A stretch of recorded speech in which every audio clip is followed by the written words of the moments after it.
بناتے ہیں تو اس کا ایک ذمہ دار ہوتا ہے، بڑا ہوتا ہے۔ اللہ تعالیٰ نے دنیا کے اندر ساری نعمتیں بنائی تو ان نعمتوں کی سردار اللہ نے جنت کو بنایا۔ اسی طریقے سے اللہ تعالیٰ نے سارے دنیا کے اندر نبیوں کو بھیجا تو سارے نبیوں کا سردار اللہ نے امام الانبیاء سید الانبیاء حضرت محمد رسول اللہ صلی اللہ علیہ وسلم کو بنایا۔ اللہ نے فرشتوں کو بنایا تو یہ سارے فرشتوں کا سردار جبرائیل امین کو بنایا۔ اللہ نے 11 مہینے بنائے تو 11 مہینوں کا سردار اللہ نے رمضان کو بنایا۔ 7 دن بنائے تو 7 دن کا سردار اللہ نے جمعہ کو بنایا۔ اللہ نے بے شمار راتیں بنائی تو راتوں کے سردار اللہ نے لیلۃ القدر کو بنایا۔ تو الحمدللہ آج رمضان کے آخری اشرے کی پہلی 21ویں تاخیرات ہے۔ اللہ تعالیٰ ہمارے اس رات کو صحیح استعمال کرنے کی اور اس رات کی صحیح قدر کر کے اس رات کے اندر ایک سبحان اللہ کہیں گے، ایک الحمدللہ کہیں گے، ایک نیکی کریں گے، 1 روپیہ صدقہ دیں گے، اللہ تعالیٰ کئی سالوں تک اللہ عبادت کا موقع دیں گے۔ تو آپ تمام ساتھیوں سے میں گزارش کرتا ہوں کہ وتر کی نماز کے بعد، نفل نماز کے بعد اپنے ضرورت سے فارغ ہو کر اطمینان کے ساتھ یہاں پر بیٹھے رہیں۔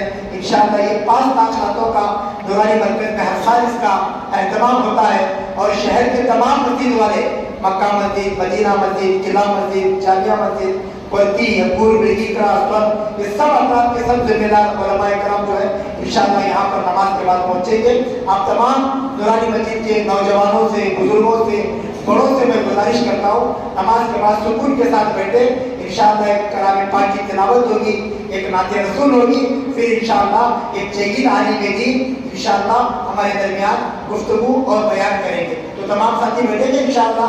اللہ تعالیٰ سب کو علماء کی قدر کرنے کی اور اس رات کا حق ادا کرنے کی اللہ توفیق عطا فرمائے۔ آپ حضرات وتر کی نماز کے بعد آپ حضرات کے لیے چائے تیار ہے، فوراً چائے پی کر ضرورت سے فارغ ہو کر باوضو ہو کر مسجد میں آ کر بیٹھنے کی فکر کریں۔ اللہ کے واسطے کوئی ساتھی جب تک دعا نہیں ہوتی کوئی ساتھی جانے کی فضا نہ بنائے۔ سب عمل کریں گے انشاءاللہ۔ یا اللہ ہم تجھی سے مدد مانگتے ہیں، آپ ہی ہمارے سہارا ہیں۔ یا اللہ ہم آپ ہی کے سامنے سجدہ کرتے ہیں۔ یا اللہ ہمیں سجدوں کا سرور عطا فرما۔ یا اللہ سجدوں کا سرور عطا فرما، قیام کی لذت عطا فرما۔ یا اللہ تیرے نام سے ہمیں محبت عطا فرما۔ یا اللہ تیرے نام لینے میں ہمیں مزہ آ جائے، ہمیں ایسا بنا دیجیے۔ یا اللہ ہمیں تیری محبت عطا فرما۔ یا اللہ یقیناً ہم گنہگار ہیں۔ یا اللہ تیری ہزاروں نعمتیں کھا کر، پہن کر، اوڑھ کر اللہ ہمیں تیری ناشکری کی ہے۔ یا اللہ نہ جانے کتنی مخلوقات، کتنے انسان ایسے ہوں گے یا اللہ جو دیکھ بھی نہیں سکتے۔ یا اللہ ایسے بھی لوگ دنیا میں موجود ہیں جن کے ہاتھ بھی نہیں ہوں گے، ایسے بھی لوگ ہوں گے جن کے پیر بھی نہیں ہیں۔ یا اللہ ایسے بھی لوگ ہوں گے یا اللہ یقیناً ہے جو بھیک مانگ مانگ کر اپنا پیٹ بھرتے ہیں، سڑکوں پر زندگیاں گزارتے ہیں۔ یا اللہ ان کے لیے بارش اور سردی، یا اللہ ان کے لیے کوئی رہنے کے لیے جگہ نہیں ہے۔ یا اللہ تیرا کتنا احسان ہے۔ یا اللہ آپ نے ہمیں عزت کی روٹی عطا فرمائی، پہننے کے لیے بہترین لباس عطا فرمایا، رہنے کے لیے بہترین عمدہ چھت آپ نے ہمارے لیے بنا دی۔ یا اللہ تیری دی ہوئی آنکھوں سے ہم دیکھ سکتے ہیں، بول سکتے ہیں، ہر چیز کو پکڑ سکتے ہیں، سمجھ سکتے ہیں۔ یا اللہ پھر بھی ہم نہ جانے کتنی راتیں تیری نافرمانی میں گزار دی، کتنے دن تیری نافرمانی میں ہم نے گزار دیے۔ یا اللہ ہمیں معاف کر دیجئے۔ یقیناً بڑے قصوروار ہیں، بڑے ناشکرے بندے ہیں، تیری ہزاروں نعمتیں استعمال کر کے بھی کبھی زبان سے تیرا شکر ہم ادا نہیں کرتے۔ یا اللہ ہمیں معاف کر دیجئے۔ گناہوں میں لت پت ہے مولا، جسم کا ہر روا گناہوں میں ڈوبا ہوا ہے۔ یا اللہ معاف کر دیجئے، اس لیلۃ القدر کی رات کی برکت سے ہمیں معاف کر دیجئے۔ یا اللہ ان گناہوں کو بھی معاف فرما جن کو سب جانتے ہیں۔ یا اللہ ان گناہوں کو بھی معاف فرما جس گناہ کو کوئی نہیں جانتا سوائے تیرے۔ یا اللہ ان گناہوں کو بھی معاف کر دیجئے۔ یا اللہ رمضان المبارک کے 2 عشرے چلے گئے، یا اللہ رحمت کا عشرہ بھی چلا گیا، یا اللہ مغفرت کا عشرہ تھا وہ بھی چلا گیا، کہ مولا جہنم سے خلاصی کا عشرہ ہے، یا اللہ ہم سب کو جہنم سے خلاصی عطا فرما دیجیے، جہنم کی گرمی سے برداشت یا اللہ ہمیں بچا لیجیے، یا اللہ دنیا کی گرمی ہم سے برداشت نہیں ہوتی، یا اللہ 5 منٹ اندھیرے میں رہ جائے تو ہم تڑپ جاتے ہیں، کہ مولا قبر میں کیا ہوگا، یا اللہ وہاں پر تو کوئی کھڑکی اور کمرے کا انتظام نہیں ہوگا، یا اللہ ہم نے دنیا کی جو فکر کر لی ہے، یا اللہ جہاں پر ہمیشہ ہمیشہ رہنا ہے ہم نے اس کی تیاری نہیں کی ہے، یا اللہ ہمیں معاف کر دیجئے، یا اللہ پوری امت مسلمہ کو معاف کر دیجئے، پوری دنیا میں بسنے والے مسلمان مرد اور عورتوں کی مغفرت فرما دیجئے، یا اللہ پوری امت اس وقت جہنم کی طرف جا رہی ہے، ہر شخص گناہوں میں ڈوبا ہوا ہے، بچے بوڑھے نوجوان لڑکے لڑکیاں سب تیری نافرمانی کرتے زندگیاں گزار رہے ہیں، یا اللہ سب کو ہدایت عطا فرما، اس پاک ماہ رمضان کی برکت سے پورے عالم میں ایک رحمت کی فضا کو عام کر دیجئے، پوری دنیا میں مسلمانوں کو عزت اور غلبہ عطا فرما دیجئے، یا اللہ ظالموں کے اگر حق میں ہدایت ہے تو ہدایت دے دیجئے، اللہ ورنہ ظالموں کا حساب و کتاب کر دیجئے، یا اللہ ظالموں کی زبانیں بند کر دیجئے، یا اللہ جو تیرے دین کو تیرے مساجد کو مدارس کو تیرے قرآن کو مٹانا چاہتے ہیں، اللہ ایسے لوگوں کو دنیا سے مٹا دیجئے، اللہ ایسے لوگوں کو دنیا سے مٹا دیجئے، اسلام کو طاقت عطا فرمائیے، اسلام کو بلند بالا فرمائیے، اللہ اسلام پر مر مٹنے کی ہمیں توفیق نصیب فرمائیے، پوری دنیا میں اسلام غالب ہو جائے، مسلمان عزت اور شان کی زندگی گزارے، اللہ وہ دن دیکھ کر ہمیں مرنے کی توفیق نصیب فرمائیے، اللہ بہت سے لوگ اس ماہ رمضان مبارک کے اندر جیلوں میں پڑے ہوئے ہیں، یا اللہ کئی سال ان کے گزر گئے، ان کے ماں باپ ان کا انتظار کرتے کرتے دنیا سے چلے گئے، ان کے بچوں نے اپنے باپ کی شکل تک نہیں دیکھی ہے، یا اللہ ایسے نوجوان کئی جیلوں میں پڑے ہوئے ہیں، یا اللہ کوئی ان کا پرسان حال نہیں، کوئی ان کا کیس لڑنے والا نہیں، یا اللہ ان نوجوانوں کو اللہ باعزت بری فرما دیجئے، یا اللہ ان نوجوان کو باعزت بری فرما دیجئے، یا اللہ وہ بند کمرے میں اندھیرے میں بیٹھ کر آنسو بہاتے ہوں گے، یا اللہ کوئی بڑی پوچھنے والا نہیں ہے، یا اللہ غلط مقدمات میں پھنسا کر انہیں اندر ڈالا گیا ہے، اللہ ان سب کو باعزت بری عطا فرما، یا اللہ تمام مساجد کی حفاظت فرما، تمام مدارس کی حفاظت فرما، دینی تنظیموں کی دینی مکاتب کی اللہ حفاظت فرما، یا اللہ خصوصاً یا اللہ ہماری اس نورانی مسجد مرکز کو بہترین مرکز بنا دیجئے، یا اللہ اس تک یہاں تک جتنی کوششیں جن لوگوں نے اس مرکز کو بنانے کے لیے کی ہیں، یا اللہ تو انہیں بہترین بدلہ عطا فرما دیجئے، انہیں بہترین بدلہ عطا فرما دیجئے، یا اللہ اس مسجد کے لیے جنہوں نے مال کے ذریعے سے وقت کے ذریعے سے جس لائن سے بھی اللہ جنہوں نے اس مسجد کو بنانے میں کوششیں کی ہیں، یا اللہ ان کی دنیا اور آخرت بنا دیجئے، ان کی روزی روٹی میں خوب برکت عطا فرما دیجئے، دنیا اور آخرت کی تمام بھلائیاں انہیں نصیب فرما دیجئے، یا اللہ جو کام باقی ہے یا اللہ اس کو عافیت کے ساتھ جلد سہولت کے ساتھ اللہ اس کو پورا پائے تکمیل تک ہمیں پہنچانے کی نعمت عطا فرما، یا اللہ ہم سب کو لیلۃ القدر عطا فرما، یا اللہ بچے کچھ رمضان کے روزوں کی اللہ ہمیں قدر کرنے کی توفیق نصیب فرما، یا اللہ ہمارے روزوں کو قبول فرما، ہمارے تراویح کو تو قبول فرما، صدقہ خیرات اور افطاری کرانے کو اللہ تو قبول فرما، اللہ جو کچھ مانگا وہ بھی عطا فرما، بہت کچھ مانگنے سے رہ گئے تیرے پیارے حبیب حضرت محمد مصطفیٰ صلی اللہ علیہ وسلم کے صدقے تو قبول فرما، ان اللہ و ملائکتہ یصلون علی النبی یا ایھا الذین آمنوا صلوا علیہ وسلموا تسلیما، صلی اللہ تعالی علی خیر خلق محمد وعلی آلہ وصحبہ اجمعین برحمتک یا ارحم الراحمین، الحمد للہ۔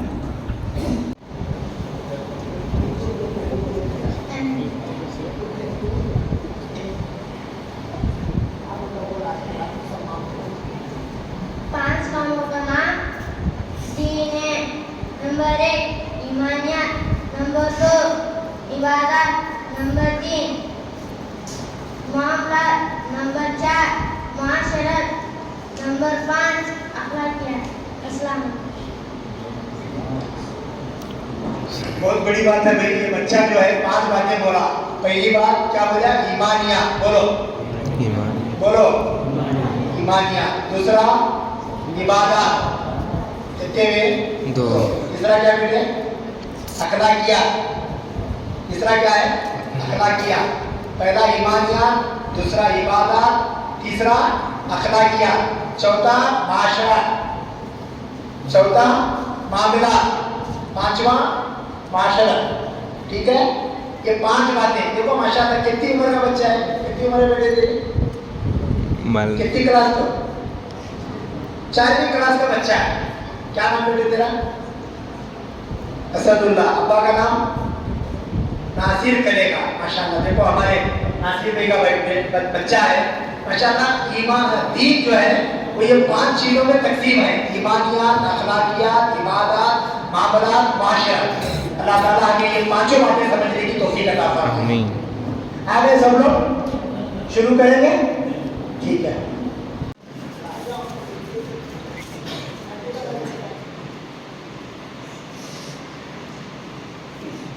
أعوذ بالله من الشيطان الرجيم.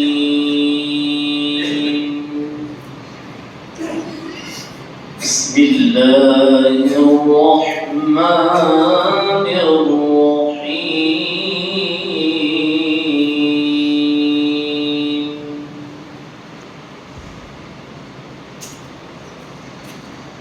والضحى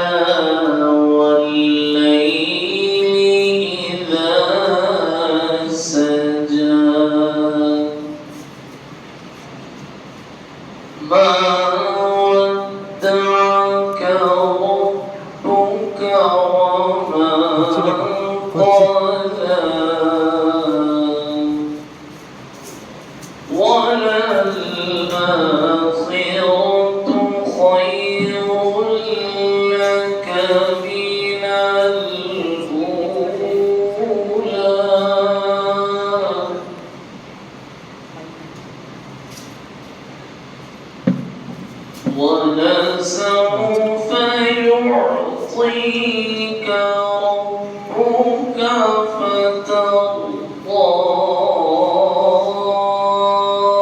ألم يجدك يتيما فآوى.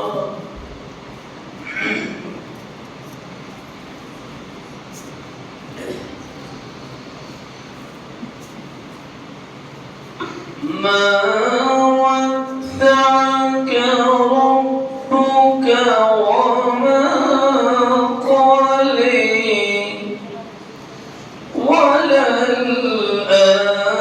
وللآخرة خير لك من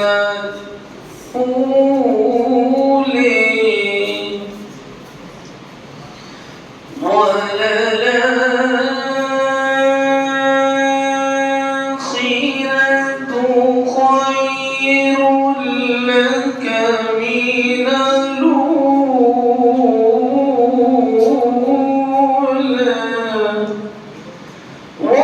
ولسوف يعطيك ربك فترضى. ألم يجدك يتيما فآوى. ووجدك ضالا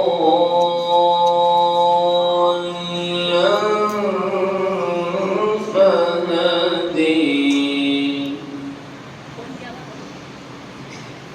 ووجدك عائلا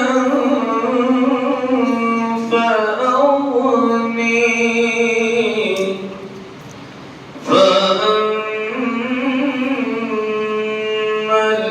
اليتيم فلا تقهر. وأما السائل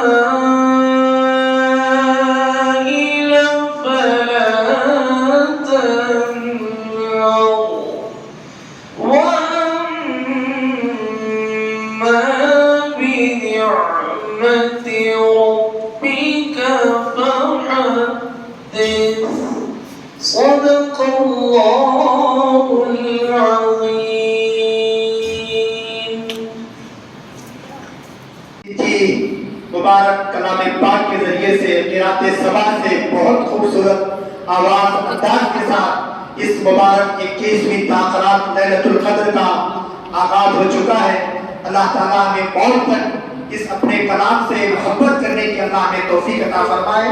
اللہ کے نام کے بعد، اللہ کے کلام کے بعد دنیا میں کسی کے نام و مقام کا مرتبہ ہے تو ہم سب کے آقا سیدنا مولانا حضرت محمد الرسول اللہ صلی اللہ علیہ وسلم کا ذات گرامی کا نام آتا ہے.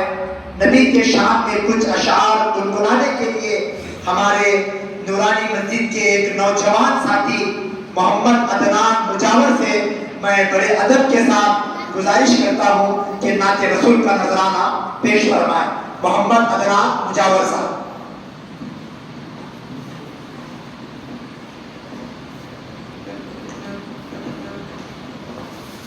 السلام علیکم ورحمۃ اللہ وبرکاتہ.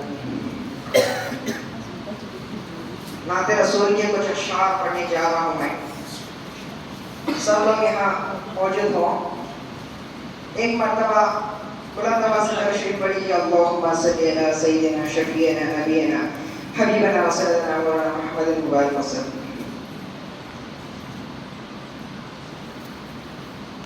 پہلی نظر پہلی نظر پہلی نظر پہلی نظر جب گنبد خضرا پہ وہ پہلی نظر گئی.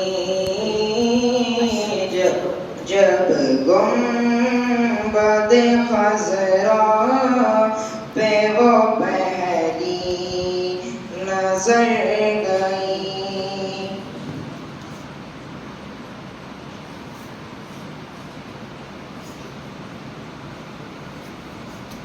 آنکھوں کے راستے میرے دل میں اتر گئی.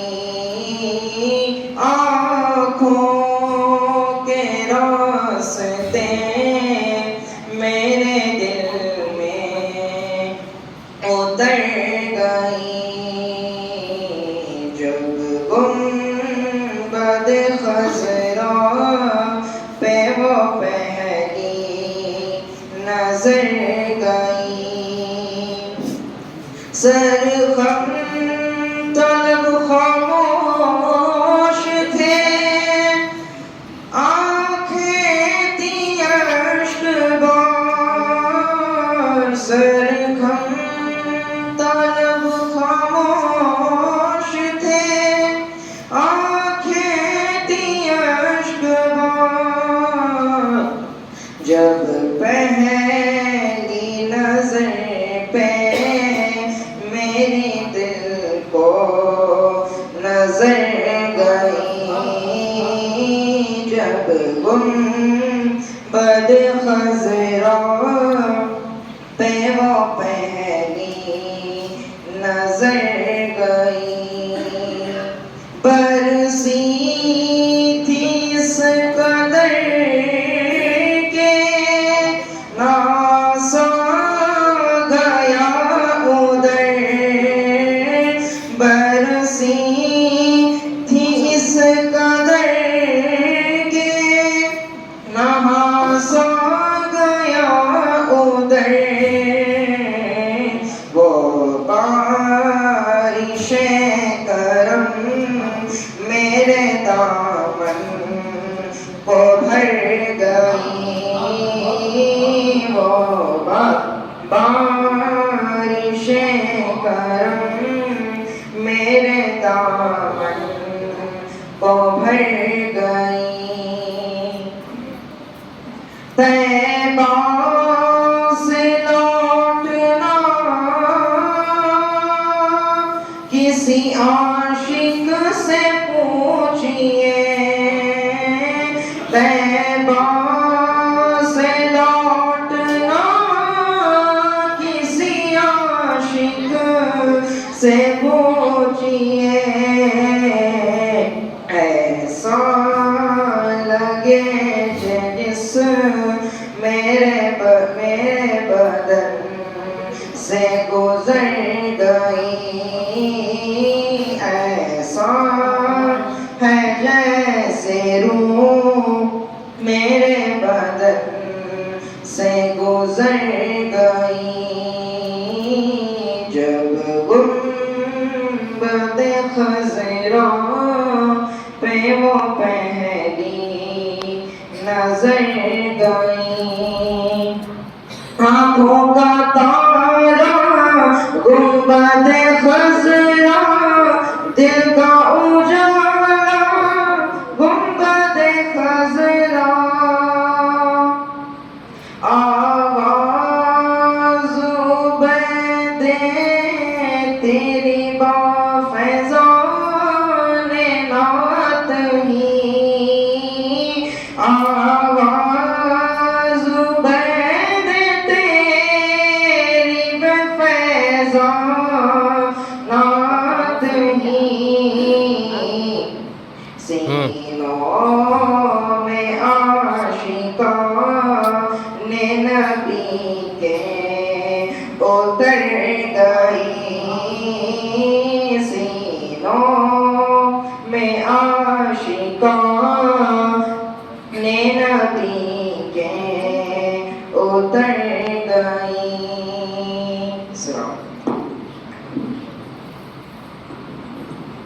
ماشاءاللہ ہمارے محمد عدنان کی نعت کو سن کر ماشاءاللہ حضرت مولانا نعیم صاحب اور ایک اللہ کے بندے نے 200 روپے کو نذرانے کے طور پر دیا ہے ماشاءاللہ ایک چھوٹا بچہ ہے ابھی کتنے کلاس میں پڑھتے ہیں ابھی اللہ اس میں تو 10th ہے دیکھو 9th کمپلیٹ کیا 10th کا بچہ ہے ماشاءاللہ اللہ تعالیٰ ہمارے بچوں کو نبی سے اسی سچی عشق اسی محبت ایسے اشعار پڑھنے کی اللہ نے توفیق عطا فرمائے یہ قبول فرمائے ماشاءاللہ دیکھو ہمارے مولانا مناب صاحب بتا رہے ہیں یہ محمد عدنان بچہ 9ویں کلاس کا بچہ ہے ماشاءاللہ بہترین نعت پڑھتا ہے اور مولانا عبد المناب کے پاس بہت بارا قرآن حفظ بھی کیا ہے اللہ تعالیٰ اس بچے کو آئندہ صاحب میں جلدی حافظ قرآن بننے کی اور اس بچے کے ساتھ ہمارے عام بچوں کو بھی ایسا بننے کی اس سے بہتر بننے کی اللہ توفیق عطا فرمائے اس کے بعد میں اور ایک نعت ہمارے پاس پڑھنے والے نعت خواہ موجود ہے میرے بہت پیارے دوست ریاض احمد کاٹک سے میں گزارش کرتا ہوں کہ آپ سننے کے لیے میں 1 سال سے طرف رہا تھا آج موقع ملا ہے اس موقع کو آپ غنیمت سمجھ کر بہترین ہمارے سامنے نعت رسول کا نذرانہ پیش کرنے کے لیے میں جناب محمد ریاض کاٹک سے گزارش کرتا ہوں نعت رسول کے ترنم کے ساتھ بہترین کچھ اشعار پیش کرنا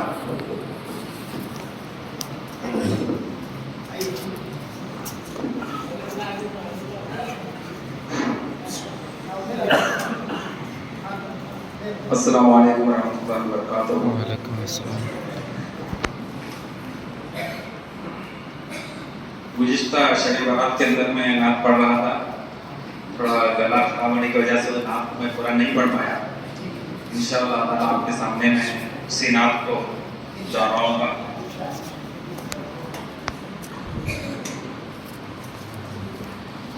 فقیر مصطفیٰ ہوں میں یہ دنیا کیا سمجھتی ہے فقیر مصطفیٰ ہوں میں یہ دنیا کیا سمجھتی ہے فقیر مصطفیٰ ہوں میں یہ دنیا کیا سمجھتی ہے مدینے کا گدا ہوں میں یہ دنیا کیا سمجھتی ہے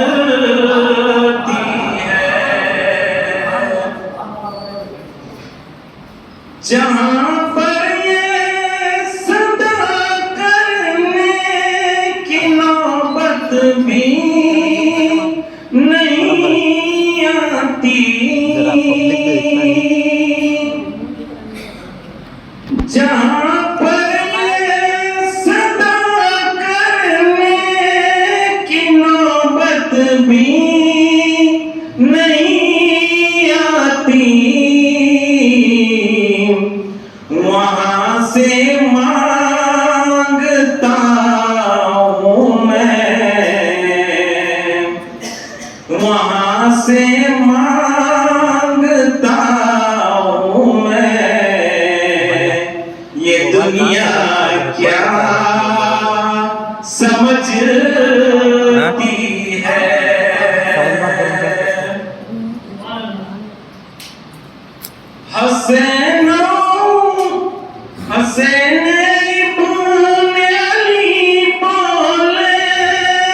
ہوں میں، یہ دنیا کیا سمجھتی ہے، مدینے کا گدا ہوں میں، یہ دنیا کیا سمجھتی ہے، جسے دن رات سنتے ہیں میرے سرکار ناصر، جسے دن رات سنتے ہیں میرے سرکار ناصر، جس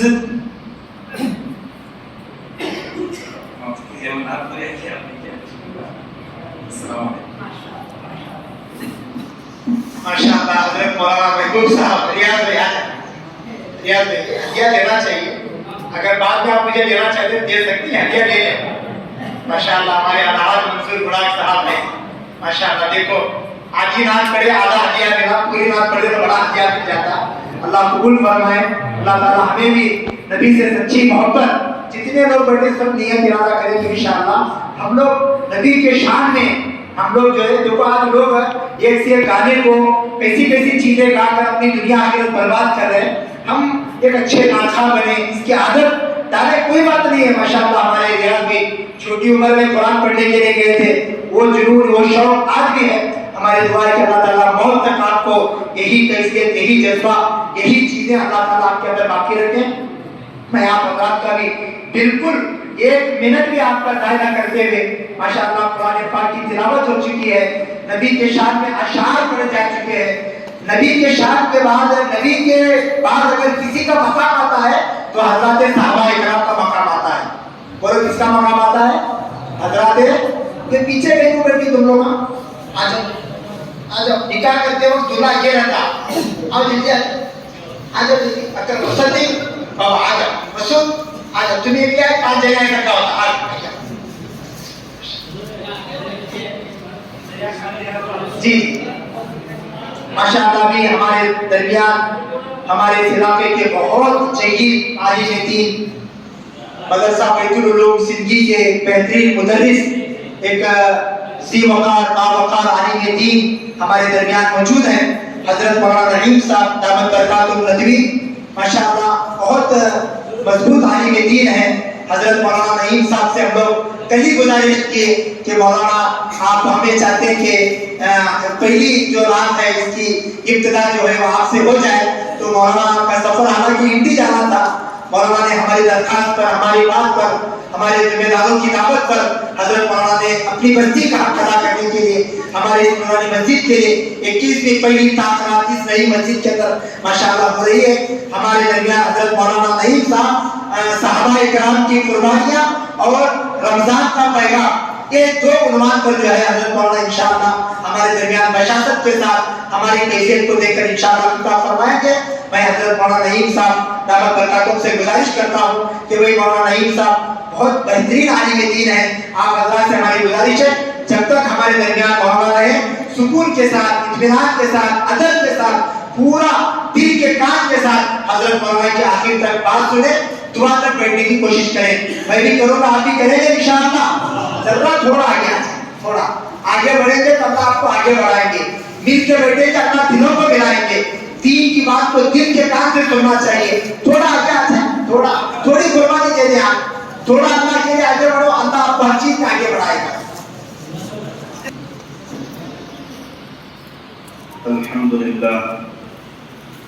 الحمد لله رب العالمين، والصلاة والسلام على سيد المرسلين سيد الأولين والآخرين سيدنا ونبينا وإمامنا وقدوتنا وأسوتنا ومولانا محمد صلى الله عليه وسلم. يا رب صل وسلم دائما أبدا على حبيبك خير الخلق كلهم قال الله تعالى: أعوذ بالله من الشيطان الرجيم، بسم الله الرحمن الرحيم. لن تنالوا البر حتى تنفقوا مما تحبون. وقال النبي صلى الله عليه وسلم: أصحابي كالنجوم فبأيهم اقتديتم اهتديتم. صدق الله العظيم وصدق رسوله النبي الكريم، ونحن على ذلك لمن الشاهدين والشاكرين، والحمد لله رب العالمين. بزرگان محترم اور میرے دینی ایمانی بھائیوں، سب سے پہلے تو اللہ رب العزت کی بارگاہ میں ہم تمام کو اس بات کا شکر بجا لانا چاہیے کہ اللہ تبارک و تعالی نے ہم تمام کو رمضان کی سعادتیں اور اس کی برکتیں اور اس کے انوار اللہ تعالیٰ نے ہم تمام کو عطا فرمائے. آپ ذرا غور کریں کہ ایک سال پہلے ہمارے درمیان ہمارے بہت سارے متعلقین، رشتہ دار، دوست احباب، چاہنے والے ہمارے درمیان موجود تھے، لیکن آج وہ قبروں میں سو رہے ہیں. انہیں یہ رمضان کی سعادتیں، اس کی انوار اور برکات حاصل نہیں ہیں. یہ اللہ کا عظیم احسان ہے کہ اللہ تبارک و تعالیٰ نے ہم تمام کو رمضان کی سعادتیں اور اس کی برکتیں اپنے فضل سے عطا فرمائیں. اور الحمدللہ آج رمضان کے تقریباً 20 روزے مکمل ہوئے اور یہ 30ویں تراویح مکمل ہوئی. یہ اللہ تعالیٰ کا بڑا عظیم احسان ہے. آئیے اللہ تعالیٰ کے دربار میں دعا کریں کہ اللہ تعالیٰ ہمارے ان روزوں کو، ہماری ان تراویح کی نماز کو اللہ تعالیٰ اپنے دربار میں شرف قبولیت سے نوازے. میرے بھائیوں، دنیا میں کوئی بھی انسان ہو، چاہے مالدار ہو، غریب ہو، امیر ہو، سیاستدان ہو، دنیا کا کوئی بھی انسان کیوں نہ ہو، وہ جب بھی اپنا کوئی کام شروع کرتا ہے تو کام شروع کرنے سے پہلے وہ پلان بناتا ہے، اپنا مقصد متعین کرتا ہے، اپنا ایک شیڈول بناتا ہے، اپنا ایک مقصد متعین کرتا ہے، پھر اس کے تحت کوشش کرتا ہے، محنت کرتا ہے، ڈگولو کرتا ہے. تو اللہ تبارک و تعالیٰ نے بھی ہمیں یہ جو رمضان کا بابرکت مہینہ عطا فرمایا، اس مہینے کو بھی اللہ تعالیٰ نے ہمیں دے کر ہمارے اندر کچھ صفات اللہ تعالیٰ پیدا کرنا چاہتا ہے. اب ہمیں غور کرنا ہے کہ وہ صفات ہمارے اندر پیدا ہو رہے ہیں یا نہیں ہو رہے ہیں. آج کل ہم دیکھ رہے ہیں کہ رمضان کا مقصد کیا ہے؟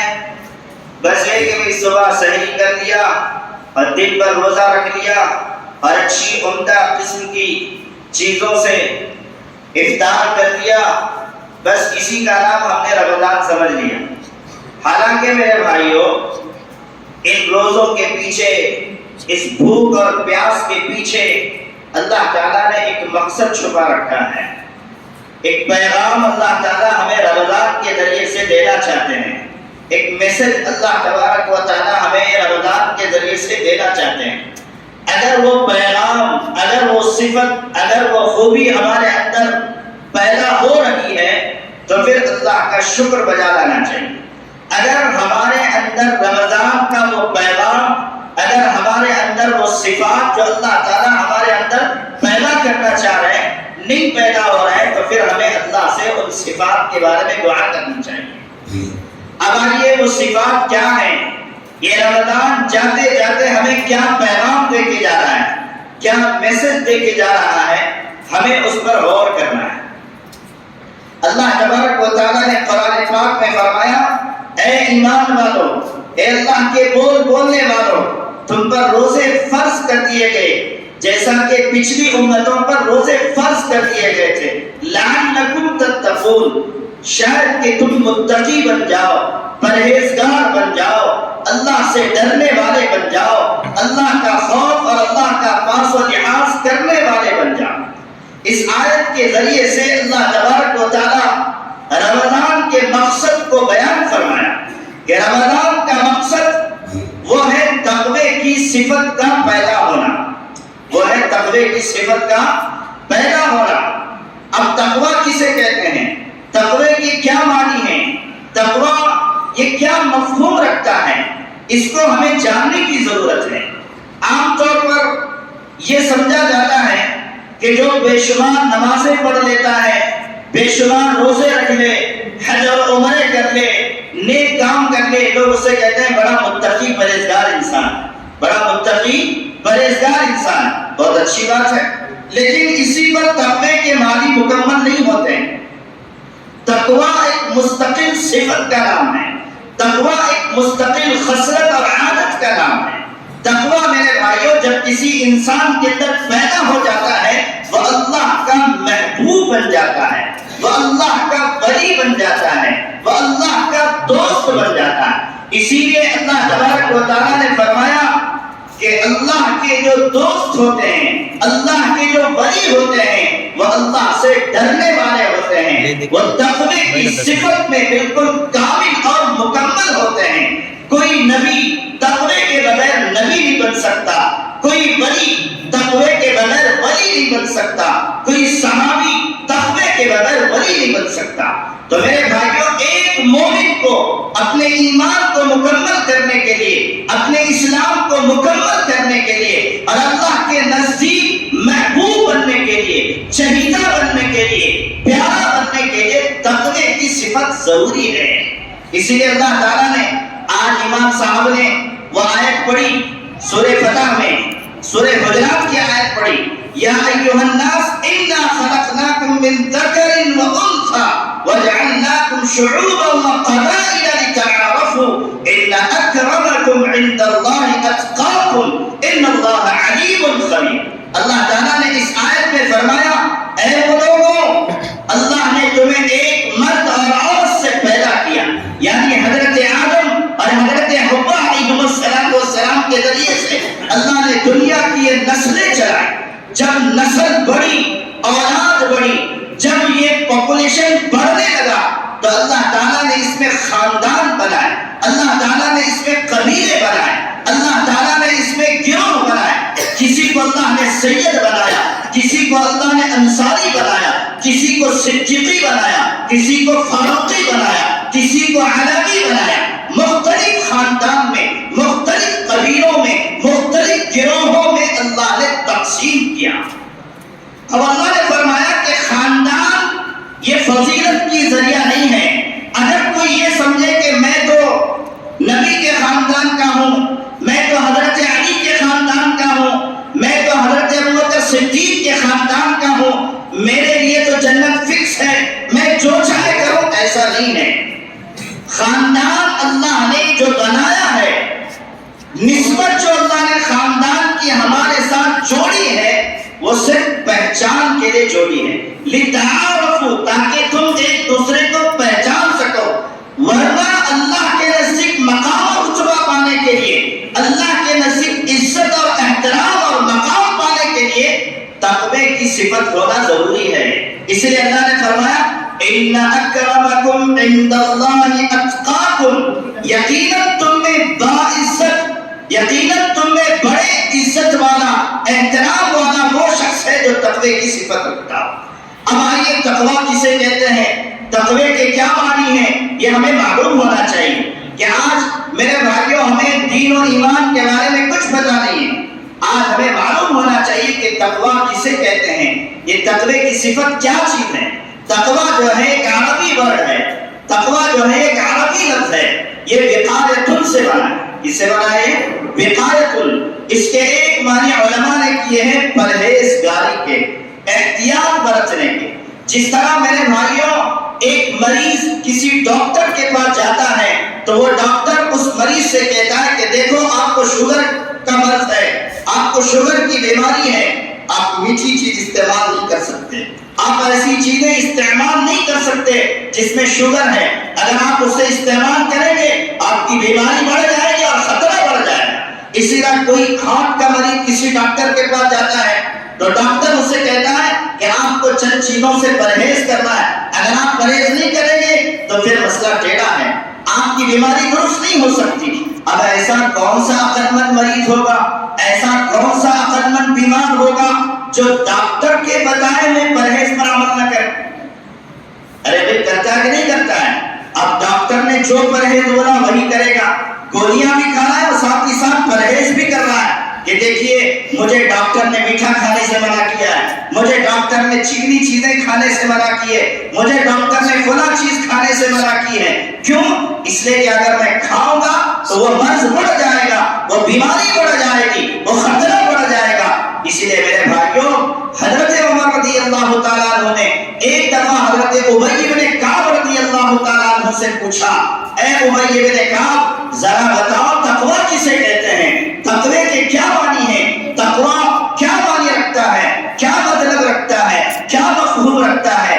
تو حضرت ابی بن کعب رضی اللہ تعالیٰ عنہ نے حضرت عمر بن خطاب رضی اللہ عنہ کے سوال کرنے پر فرمایا, اے عمر میں آپ سے چند سوالات کروں گا, آپ ان سوالات کا جواب دیتے جائیے, آپ تقویٰ آسانی سے سمجھ سکیں گے, آپ تقوی کے معنی آسانی سے سمجھ سکیں گے.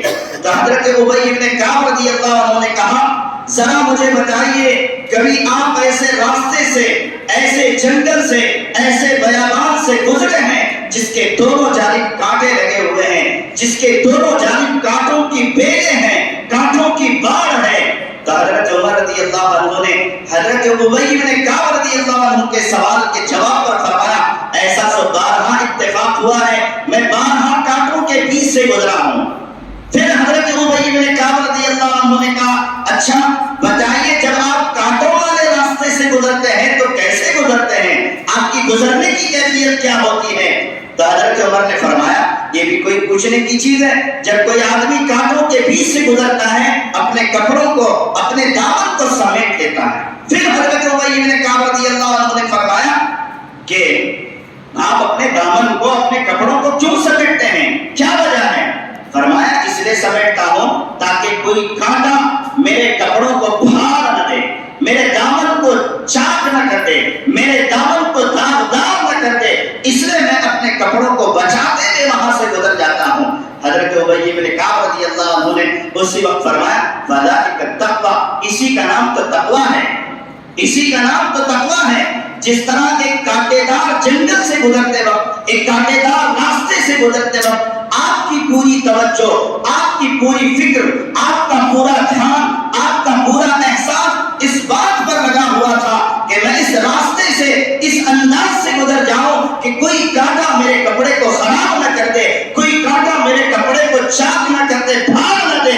اسی طرح اس 60-70 سال کی زندگی اس فکر کے ساتھ, اس احساس کے ساتھ, اس سوچ کے ساتھ, اس دھیان کے ساتھ گزارو کہ میرا ایمان اللہ کی نافرمانی سے گندا نہ ہونے پائے, میرا اسلام گندے اعمال سے گندا نہ ہونے پائے. اسی فکر کا نام تقویٰ ہے, اسی فکر کا نام تقویٰ ہے. آج یہ فکر ہمارے اندر پیدا ہونے کی ضرورت ہے اور یہی صفت اللہ تعالیٰ ان رمضان کے روزوں سے ہمارے اندر پیدا کر رہے ہیں. آپ دیکھیے رمضان میں آدمی روزہ رکھتا ہے, صرف بھوکا اور پیاسا رہنے کا نام روزہ نہیں ہے, صرف بھوکا اور پیاسا رہنے کا نام روزہ نہیں ہے, بلکہ میرے بھائیوں روزے کے ذریعے سے اللہ تعالیٰ ہمیں فرشتہ بناتے ہیں. روزے کے ذریعے سے اللہ ہمیں کیا بنانا ہے؟ فرشتہ. فرشتہ کیا کرتا ہے؟ فرشتہ کھاتا نہیں ہے, فرشتہ سوتا نہیں ہے, فرشتے کے اندر خواہشات نہیں ہوتے ہیں. اسی طرح ایک مومن کو, ایک مسلمان کو اللہ تعالیٰ روزوں کا حکم دے کر اس کے اندر فرشتے کی صفت اللہ پیدا کر رہے ہیں, فرشتے کی صفت. اور آپ اندازہ کیجئے روزے کی حالت میں ایک مسلمان کو اللہ نے حلال چیزیں استعمال کرنے سے منع کیا. کون سی چیزیں؟ حلال, پاک, جائز چیزیں استعمال کرنے سے منع فرمایا. پانی حلال ہے, کھانا حلال ہے, بیوی حلال ہے, لیکن استعمال نہیں کر سکتا. استعمال نہیں کر سکتا. اب اندازہ کرو جب روزے کی حالت میں حلال اور پاکیزہ چیزیں اللہ تعالیٰ نے وقتی طور پر حرام کر دیے ہیں تو پھر روزے کی حالت میں گناہ کیسے ممکن ہو سکتا ہے؟ روزے کی حالت میں آنکھ سے برا کیسے دیکھنا جائز ہو سکتا ہے؟ روزے کی حالت میں کان سے برا سننا کیسے جائز ہو سکتا ہے؟ روزے کی حالت میں دل و دماغ سے برے خیالات کو لانا کیسے جائز ہو سکتا ہے؟ اسی لیے میرے بھائیوں اس روزے کے ذریعے سے اللہ تعالیٰ ہمارے اندر پرہیزگاری کی صفت پیدا کر رہے ہیں. ہمارے ایمان کو، ہمارے اسلام کو، ہمارے اخلاق کو نقصان پہنچانے والے جو اعمال ہیں ان اعمال سے، ان کاموں سے اللہ تعالیٰ ہمیں بچانا چاہتے ہیں. ان کاموں سے اللہ تعالیٰ ہمیں بچانا چاہتے ہیں. ایک روزے دار آپ اندازہ کیجئے، ایک روزے دار روزے کی حالت میں میرے بھائیوں گناہ کرنا چاہے تو بھی نہیں کر سکتا. کیوں؟ اس لیے کہ میرے بھائیوں اسے ایک اور صفت روک رہی ہے. یہ رمضان کا دوسرا پیغام ہے، رمضان کا دوسرا پیغام. اور تقوی کے یہ دوسرے معنی. تقوی کے ایک معنی تو میں نے بتا دیا پرہیزگاری کے، کہ ہم پرہیز کریں کس سے؟ ان کاموں سے، ان باتوں سے پرہیز کریں جو ہمارے ایمان کو نقصان پہنچاتی ہے. پھر اس کے بعد فرمایا تقوی کے دوسرے معنی اللہ کا ڈر، اللہ کا خوف ہم اپنے اندر پیدا کریں. جب تک میرے بھائیوں ہمارے اندر اللہ کا ڈر پیدا نہیں ہوگا، اللہ کا خوف پیدا نہیں ہوگا، اس وقت تک مکمل طور پر اعمال پر کھڑے ہونا، ایمان پر جمنا ہمارے لیے ممکن نہیں ہے. اس وقت تک ہم پر اعمال ہمارے لیے آسان نہیں ہو سکتے. ایمان پر قائم رہنا، ایمان پر جمے رہنا اس وقت تک ممکن نہیں ہو سکتا جب تک کہ ہمارے اندر اللہ کا ڈر پیدا ہو. آج میرے بھائیوں اللہ کا ڈر ہمارے دلوں سے نکل گیا، اس لیے رات بے حیائی میں گزارنا ہمارے لیے آسان ہو گیا. آج ہمارے دل میں اللہ کا ڈر نکل گیا، حرام کمائی کمانا ہمارے لیے آسان ہو گیا. آج ہمارے دلوں میں اللہ کا ڈر نکل گیا، نماز چھوڑ کر زندگی گزارنا ہمارے لیے آسان ہو گیا. آج ہمارے دلوں سے اللہ کا ڈر نکل گیا، تجارت میں دھوکہ دینا ہمارے لیے جائز ہو گیا. آج ہمارے دلوں میں اللہ کا ڈر نکل گیا، آج ہماری زبانوں پہ جھوٹ آ گیا، آج ہمارے معاملات میں خیانت آ گئی، آج ہم اپنی بیویوں پر ظلم کرتے ہیں، آج ہم اپنے بچوں کے ایمان کو، آج ہم اپنے بچوں کے اخلاق کو بگڑتا ہوا دیکھ کر بھی انہیں روک نہیں رہے. اس کی سب سے بڑی وجہ اللہ کا ڈر ہمارے دلوں میں نہیں ہے، آخرت کا خوف ہمارے دلوں میں نہیں ہے.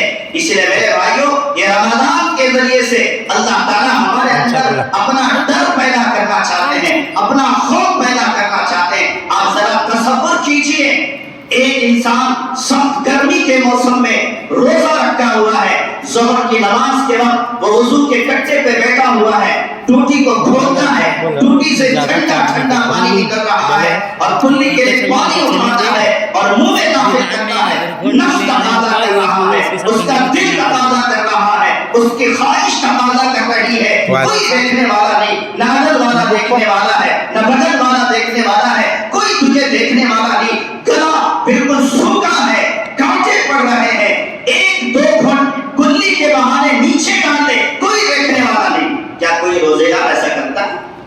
ارے بولیے کوئی روزے دار ایسا کرتا ہے؟ کون سی چیز ہے جو ایک روزے دار کو سخت ترین پیاس کی وجہ سے بھی، سخت ترین پیاس لگی ہوئی ہے، سوس لگی ہوئی ہے، پھر بھی ایک گھونٹ پانی حلق سے نیچے نہیں اتارتا، 10 مرتبہ کلی کر کے تھوکتا ہے کہیں دھوپ میں پانی کی بھی نہ جمع ہو؟ یہ کیا چیز ہے؟ یہ اللہ کا ڈر ہے، یہ اللہ کا خوف ہے. جب یہ صفت برس کے 12 مہینے ہمارے اندر قائم ہوگی پھر دیکھو ہمارا ایمان کیسا مضبوط ہوگا، پھر ہمارا ایمان کیسے مضبوط ہوگا. اس لیے میرے بھائیوں آج ہمارے اندر بھی اللہ کا ڈر ہو، ہماری اولاد کے اندر بھی اللہ کا ڈر ہو، ہمارے اڑوس پڑوس ہمارے رشتہ داروں میں اللہ کا ڈر پیدا ہو. آج میرے بھائیوں ہماری اولاد بگڑ رہی ہے، ہماری نسل بگڑ رہی ہے. اس کی سب سے بڑی وجہ کیا ہے؟ اس کی سب سے بڑی وجہ ان کے دلوں میں ہم نے اللہ کا ڈر پیدا نہیں کیا، ان کے دلوں میں اللہ کا ڈر نہیں پیدا کیا، ان کے دلوں میں ہم نے اللہ کی محبت نہیں پیدا کی، اسلام کی محبت پیدا نہیں کی، قرآن کی محبت پیدا نہیں کی، آخرت کے دن کے بارے میں ہم نے ان کو نہیں بتایا. اس لیے میرے بھائیوں یہ رمضان کا جو دوسرا پیغام ہے وہ اللہ کا ڈر ہے، وہ اللہ کا ڈر ہے. یہ اللہ کا ڈر تمام نیکیوں کی جڑ ہے. التقوی ملاک الحسنات، یہ تقوی تمام نیکیوں کی بنیاد ہے، اساس ہے. جب یہ چیز پیدا پیدا ہو جاتی ہے، جب اللہ کا ڈر پیدا ہو جاتا ہے پھر ہر نیکی آسان، ہر گناہ سے بچنا آسان۔ اس لیے میرے بھائیوں آج ضرورت ہے اس بات کی کہ ہم اللہ کا ڈر پیدا کریں۔ حضرت عمر رضی اللہ تعالیٰ عنہ کے زمانے میں رات کے وقت آپ گشت کیا کرتے تھے، رات کے وقت آپ گشت کیا کرتے تھے۔ دیکھا کہ ایک گھر سے آواز آ رہی ہے، ماں بیٹی سے کہہ رہی ہے بیٹی اٹھ اور دودھ میں پانی ملا دے، دودھ میں پانی ملا دے۔ بیٹی نے کہا کہ اماں کیا عمر کا حکم سنا نہیں، عمر کا آرڈر نہیں سنا؟ عمر نے کہا ہے کہ کوئی دودھ بیچنے والا پانی ملا کر دودھ نہ بیچے۔ ہم نے یہ واقعہ بارہا سنا ہوگا، لیکن میرے بھائیوں دل کے کانوں سے اسے سنو۔ حضرت عمر رضی اللہ عنہ برابر باتیں سن رہے ہیں۔ ماں نے کہا بیٹی یہاں کہاں رات کے اندھیرے میں عمر آئے گا، ہم تو گھر کے چار دیواری میں ہیں، یہاں کوئی دیکھنے والا نہیں ہے، یہاں کہاں عمر آئے گا؟ نہ عمر آئے گا، نہ عمر کا کوئی خادم آئے گا، نہ عمر کا کوئی وزیر آئے گا، یہاں کوئی دیکھنے والا نہیں، چل اٹھ اور پانی ملا دے دودھ میں۔ تو بیٹی نے جو جواب دیا اسے سنی، کہا اماں عمر تو نہیں دیکھ رہا ہے لیکن عمر کا خدا تو دیکھ رہا ہے، عمر تو نہیں دیکھ رہا ہے لیکن عمر کا خدا تو دیکھ رہا ہے۔ پھر ہوا کیا؟ حضرت عمر رضی اللہ تعالیٰ عنہ کا دل اتنا خوش ہوا، آپ نے اپنے خادم اور وزیر سے کہا اس گھر کو مارک کرو، اس گھر کو نشان کرو۔ پھر اس کے بعد کیا تھا؟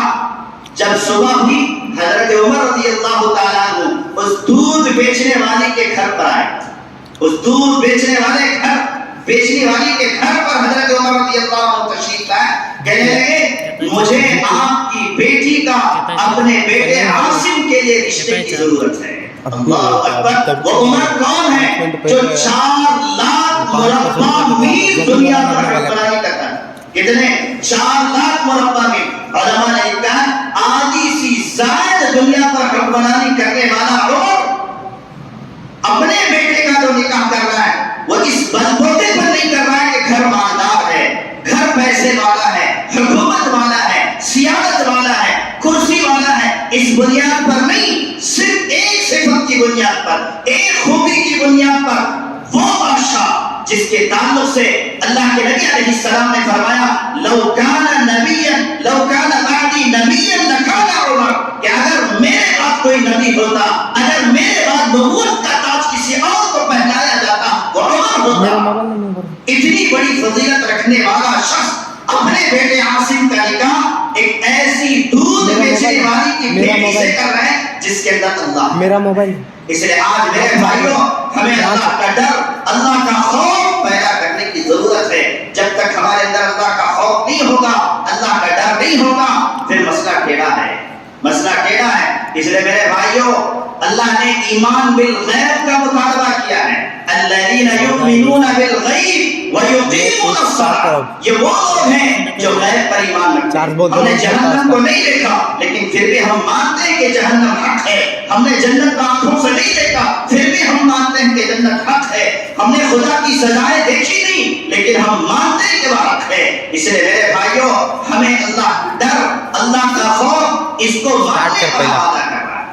تو یہ رمضان کے 2 پیغام ہیں جو ہمیں اپنی زندگی میں اتارنا ہے نا بھائی انشاءاللہ۔ اور رمضان کا ایک تیسرا پیغام آپ سن لیجئے کہ رمضان ہمیں حلال اور پاکیزہ کمائی کمانے کا حکم دیتا ہے۔ علماء نے لکھا ہے ایک شخص رمضان میں روزہ رکھا اور افطاری کے وقت اپنی حلال اور پاکیزہ روزی سے افطار کرتا ہے اور یہ دعا پڑھتا ہے ذهب الزمن وبطلت العروق وثبت العجر انشاءاللہ۔ کہتے ہیں کہ اس روزے دار کا پورا اجر لکھا جاتا ہے جو حلال اور پاکیزہ روزی سے روزہ چھوڑتا ہے۔ اس لیے میرے بھائیوں یہ رمضان کا سب سے اونچا پیغام ہے کہ ہم حلال پاکیزہ روزی کھانے والے بنیں۔ اور باقاعدہ اللہ تعالیٰ نے قرآن پاک میں یہ بات اپنے رسولوں کو مخاطب کر کے کہا ہے یا ایھا الرسول کلوا من الطیبات واعملوا صالحا۔ پہلے اللہ تعالیٰ نے اکل حلال کا حکم دیا، یعنی حلال کمائی کھانے کا حکم دیا، پھر عمل کرنے کا حکم دیا۔ ہمیں کیا کرتے ہیں؟ پہلے عمل کرتے ہیں پھر بعد میں کمائی کی فکر کرتے ہیں، ایسا نہیں ہے۔ اللہ نے پہلے اکل حلال کا حکم دیا، حلال کمائی کھانے کا حکم دیا، محنت کی کمائی کھانے کا حکم دیا، خون پسینے کی کمائی کھانے کا حکم دیا، پھر اس کے بعد عمل صالح کا حکم دیا۔ اس لیے میرے بھائیوں اللہ کے نبی علیہ السلام نے فرمایا کہ تمام فریضوں کو ادا کرنے کے بعد جو سب سے اہم ترین فریضہ ہے وہ کسب حلال یعنی حلال کمائی کمانا ہے۔ آج میرے بھائیوں ایک دور چلا ہے سود کا نظام کا، حرام کمائی کے نظام کا، اس سے اپنے آپ کو بچائیے۔ بھلے آپ کو جتنی دنیا کم ملے کوئی پرواہ نہیں، بھلے آپ کو دنیا کا عیش اتنا نہ ملے کوئی پرواہ نہیں، بھلے آپ دنیا کے اتنے مزے نہ اٹھائیں کوئی پرواہ نہیں، لیکن آپ کے پیٹ میں جو نوالا جائے وہ حلال اور پاکیزہ کمائی کا جائے۔ آپ جو پہنے حلال اور پاکیزہ کمائی کا پہنے، آپ جو کھائیں حلال اور پاکیزہ روزی کھائیں۔ اللہ کے نبی علیہ السلام نے فرمایا ان لوگوں کی کیسے دعائیں قبول ہو سکتی ہیں جس کا پہننا حرام، جس کا کھانا حرام، جس کا چلنا پھرنا اٹھنا بیٹھنا حرام طریقوں سے ہوتا ہے، اس کے عمل کی قبولیت، اس کے عمل کیسے قبول ہو سکتے ہیں؟ یہ حدیث کے الفاظ ہیں۔ اس لیے میرے بھائیوں آج ضرورت اس بات کی ہے اس رمضان کو پیغام کو ہم لیں اور اس کو اپنی زندگی میں اتاریں۔ صرف رمضانی مسلمان نہ بنے کہ جیسے ہی رمضان ختم ہو گیا اعمال ہم نے بھلا دیا، اللہ کا خوف بھلا دیا، قرآن بھلا دیا، حلال اور پاکیزہ روزی کی کیا اہمیت ہے اسے بھلا دیا۔ نہیں، اسے سال کے 12 مہینے جو ہے ہمیں برقرار رکھنا ہے، رکھیں گے نا انشاءاللہ۔ اب جو میں جن باتوں کو بتانے جا رہا ہوں صحابہ کرام رضوان اللہ تعالی علیہم اجمعین کی قربانیاں، آج یہ جو دین ہم تک پہنچا ہے، آج ماشاءاللہ اتنی عالیشان مسجدوں میں جو ہم بیٹھے ہوئے ہیں، علماء کی بھیڑ ہے، حفاظ کی بھیڑ ہے، مدارس کی بھیڑ ہے، مکاتب کی بھیڑ ہے، حج اور عمرہ ہمارے لیے آسان ہے، ہر نیکی ہمارے لیے آسان ہے، دین پر چلنا ہمارے لیے آسان ہو گیا۔ یہ کیوں ہوا؟ اس کے پیچھے میرے بھائیوں صحابہ کرام رضوان اللہ تعالی علیہم اجمعین کی بے مثال قربانیاں ہیں۔ اس کے پیچھے صحابہ کرام رضوان اللہ تعالی علیہم اجمعین کے وہ مبارک لہو کے قطرے ہیں جو انہوں نے اس دین کے لیے بہائے ہیں۔ یہ جو دین ہم تک بڑی آسانی کے ساتھ جو پہنچا ہے، اس کے پیچھے کسی صحابی نے اپنی گردن کٹائی، کوئی صحابی اپنے ہاتھوں سے معذور ہوا، کوئی صحابی اپنے پیروں سے معذور ہوا، کوئی صحابی اپنی بیوی کو بیوہ بنا کر کے چلا گیا، اپنی اولاد کو یتیم بنا کر کے چلا گیا، سوچا نہیں کہ میرے بعد کیا ہوگا، بس اسی کی فکر تھی میرا اللہ کیسے راضی ہو، میرے نبی مجھ سے کیسے راضی ہو، نبی کا لایا ہوا دین میری زندگی میں کیسے کامل اور مکمل ہو، یہی فکر انہیں ستاتی تھی۔ صبح اسی فکر کو لے کر اٹھتے تھے، رات میں اسی فکر کو لے کر سوتے تھے۔ اور آج ہم میں اور ان میں یہ فرق ہے، آج ہم دنیا کی فکر لے کر سوتے ہیں اور دنیا کی فکر لے کر اٹھتے ہیں۔ آج ہماری دوستوں سے باتیں ہوتی ہیں دنیا سے متعلق، سیاست سے متعلق، دوسری چیزوں سے متعلق ہوتی ہیں۔ صحابہ سے متعلق آپ سنیے، صحابہ جب آپس میں کسی سے ملتے، تعالو نجدد ایماننا، آؤ ہم اپنے ایمان کو تازہ کریں، آؤ جا کر کے خدا دینی مسئلے کو معلوم کریں۔ صحابہ نے اپنی سجدوں سے مسجدوں کو آباد کیا تھا، جس بستی کی جانب چلے گئے اس بستی کی کایا انہوں نے پلٹ دی۔ آج ان صحابہ کی قربانیوں کو ہم نے بھلا دیا۔ ابھی جو غزوہ بدر گزرا ہے اس کے متعلق ہمارے مولانا نے کہا کہ اس کے کچھ پیغام آپ سنائیں۔ میرے بھائیوں کیا سناؤں، کس زبان سے سناؤں؟ اس گندی زبان سے ان عظیم المرتبت ان صحابہ کا تذکرہ میں کیسے کروں؟ مجھے شرم آتی ہے۔ وہ صحابہ جنہوں نے راتوں میں اپنی پیشانیوں کو اللہ کے سامنے ٹیکا، اپنے ماتھوں کو اللہ کے سامنے ٹیکا، کبھی گناہ کا خیال ان کے دل میں آتا تو ان کا رونا رونا کانپ جاتا تھا۔ ایسے وہ مبارک ہستیاں جن کی تعریف میں اللہ تعالیٰ نے قرآن پاک میں آیتیں اتاری، جن کے تعلق سے اللہ نے یہ مژدہ سنایا، یہ پیغام سنایا، رضی اللہ عنہم ورضوا عنہ۔ یہ وہ صحابہ ہیں، یہ وہ مبارک ہستیاں ہیں، یہ وہ پاکیزہ ہستیاں ہیں جن سے اللہ راضی ہوا اور اللہ سے راضی ہوئے۔ اس لیے میرے بھائیوں آج ہمیں صحابہ کی قربانیاں یاد ہونی چاہیے۔ وہ صحابہ نے دین کے لیے کیا کچھ قربانیاں دی تھی، دین کے لیے کیا کچھ انہوں نے قربانی پیش کی۔ آج قربانی تو بالکل ہی نہیں ہے۔ آج دین کے نام پر ہم قربانی دینا نہیں جانتے۔ آج تو ہم ایسے جی رہے ہیں لگتا ہے کہ دنیا میں ہمیں 100 سال رہنا ہے۔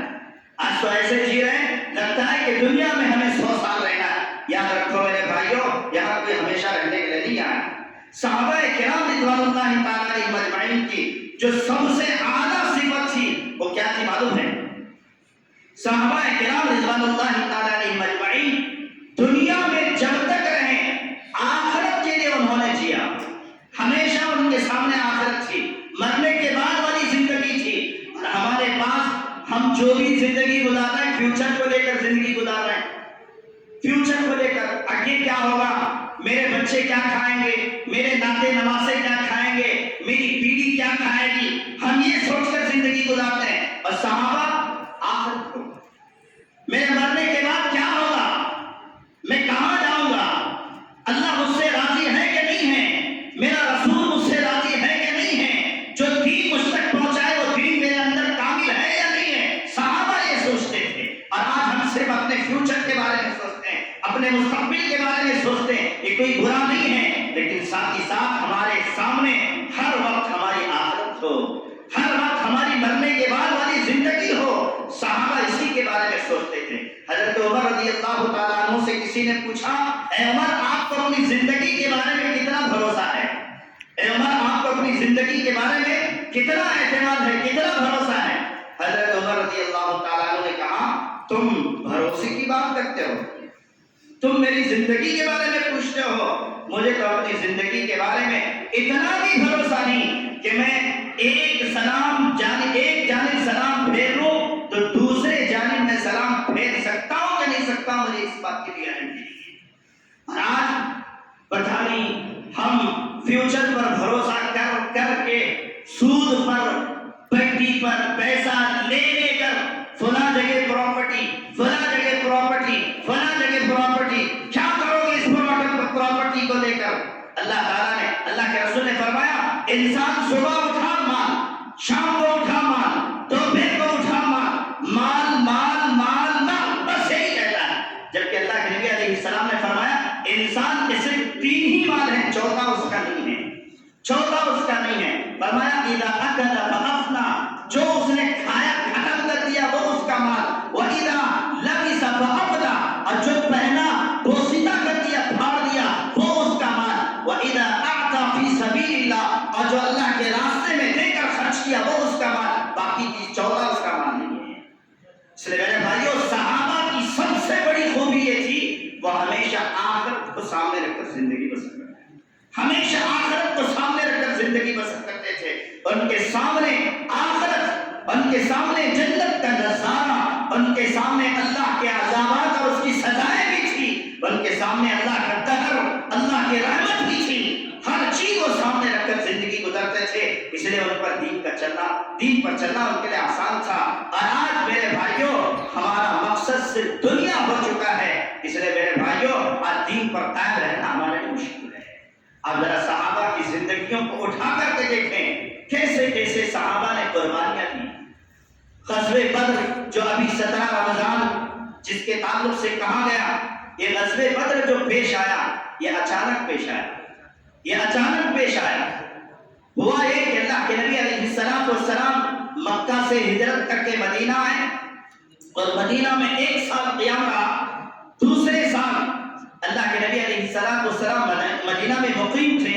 آپ کو اطلاع ملی کہ ابو سفیان جو کفار قریش کا لیڈر ہے، سرغنہ ہے، وہ ایک بڑا زبردست مال کا خزانہ لے کر گئے ملک شام سے مکہ جا رہا تھا، اور اس مال اور خزانے سے وہ مسلمانوں کے خلاف جنگ کی تیاری کرنا چاہتے تھے۔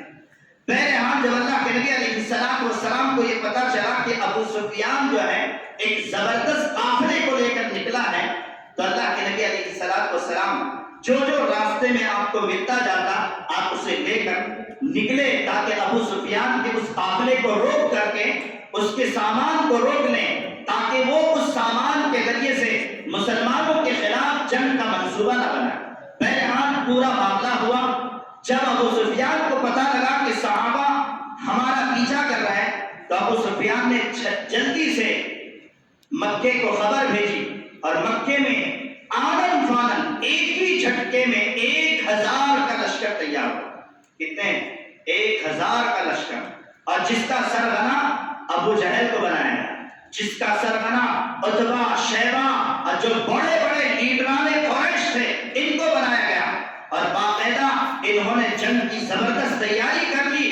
پھر اس کے بعد ابو سفیان نے دوبارہ قاصد بھیجا کہ دیکھو میں مسلمانوں کے چنگل سے بچ چکا ہوں، تم کیا کرو واپس چلے جاؤ۔ لیکن ابو جہل بڑا متکبر تھا، اسلام کی دشمنی اس کے دل میں کوٹ کوٹ کر بھری ہوئی تھی۔ اس نے کہا جب ہم ایک مرتبہ اپنے ہتھیار لے کر گھر سے نکل چکے ہیں، دوبارہ گھر کی طرف لوٹنا یہ میری شان نہیں ہے۔ پھر اس کے بعد اس نے زبردست تقریر کی اور وہ 1000 کا لشکر لے کر مدینہ پر حملے کی تیاری کے لیے نکل پڑا۔ اور جب اللہ کے رسول کو پتا چلا کہ مکے سے 1000 کا لشکر زبردست تیاری کے ساتھ آ چکا ہے، پھر اللہ کے نبی علیہ السلام نے کہا اب کیا کریں؟ جتنے صحابہ آپ کے ساتھ تھے جو 313 تھے انہیں کو لے کر آپ نے کیا کیا؟ غزوے میں شریک ہوئے، جنگ میں آپ شریک ہوئے۔ صحابہ کرام رضوان اللہ تعالی علیہم اجمعین اس زمانے میں فقر و فاقے کی حالت میں تھے، کسی کے پاس مکمل طور پر ہتھیار نہیں تھے۔ حدیث میں آتا ہے، کتاب المغازی میں یہ بات لکھی ہوئی ہے، صرف میرے بھائیوں 2 گھوڑے تھے اور 70 اونٹ تھے۔ کتنے گھوڑے تھے؟ 2 گھوڑے اور 70 اونٹ تھے، اور سب کی باری اللہ کے نبی علیہ السلام نے لگائی کہ سب باری باری اس پر سوار ہوں گے۔ قربان جائیے اس نبی محمد صلی اللہ علیہ وسلم پر لاکھوں کروڑوں درود و سلام ہو آپ کے قبر اطہر پر۔ آپ نے بھی اپنی باری کی سواری پہ لگا، آپ بھی باری باری سوار ہوتے۔ پھر ہوا کہ اللہ کے نبی علیہ السلام بدر کے میدان میں، اصل بدر ایک کنویں کا نام تھا اور ایک جگہ کا نام بھی ہے، تو وہاں جا کر کے اللہ کے نبی علیہ السلام نے پڑاؤ ڈالا، پھر غزوہ ہوا، جنگ ہوئی۔ اس جنگ میں مسلمان تیاری کے لحاظ سے بہت ہی زیادہ کمزور تھے، تیاری کے لحاظ سے بھی کمزور تھے، افراد کے لحاظ سے بھی کمزور تھے، لیکن اس غزوے میں اللہ تعالیٰ نے، اس جنگ میں اللہ تعالیٰ نے مسلمانوں کو جو عظیم الشان فتح عطا کی، ایسی عظیم الشان فتح کسی غزوے میں اللہ تعالیٰ نے عطا کی۔ زبردست کفر کی جو کمر اللہ تعالیٰ نے غزوے بدر میں توڑی تھی اور آج تک ٹوٹی ہوئی ہے، آج تک وہ ٹوٹی ہوئی ہے۔ اللہ نے بڑے بڑے لیڈروں کو، 70 لیڈر کفار قریش کے اسی دن مارے گئے، اسی دن مارے گئے، اور اللہ کے نبی علیہ السلام نے باقاعدہ نشان لگایا تھا کہ فلاں یہاں مرے گا، فلاں یہاں مرے گا، فلاں یہاں مرے گا۔ کہتے ہیں کہ جس جس جگہ اللہ کے نبی علیہ السلام نے نشان کیا تھا اس جگہ سے 1 انچ بھی کوئی لیڈر آگے نہ بڑھا۔ یہ معجزہ تھا اللہ کے نبی علیہ السلام۔ یہ جو غزوہ بدر میں اتنی شاندار اور کامیابی ملی، اس کی کیا وجہ تھی؟ اس کی کیا وجہ تھی؟ اس کی 3 وجہ تھی۔ کتنی وجہ تھی؟ 3 وجہ۔ ارے بھائی سننے کے موڈ میں ہے نا سب لوگ؟ ایک مرتبہ درود شریف پڑھ لیں، اللہم صل علی محمد وعلی آل محمد وبارک وسلم۔ اس کی 3 وجہ تھی۔ سب سے پہلی وجہ شوق شہادت۔ کیا ہے؟ شوق شہادت، ذوق شہادت۔ آج میرے بھائیوں یہ چیز ہمارے اندر بالکل زیرو ہے۔ شہادت، مرنے کا جذبہ، دین پر مر مٹنے کا جذبہ صحابہ کے اندر بہت تھا۔ صحابہ کے اندر کوٹ کوٹ کر بھرا ہوا تھا۔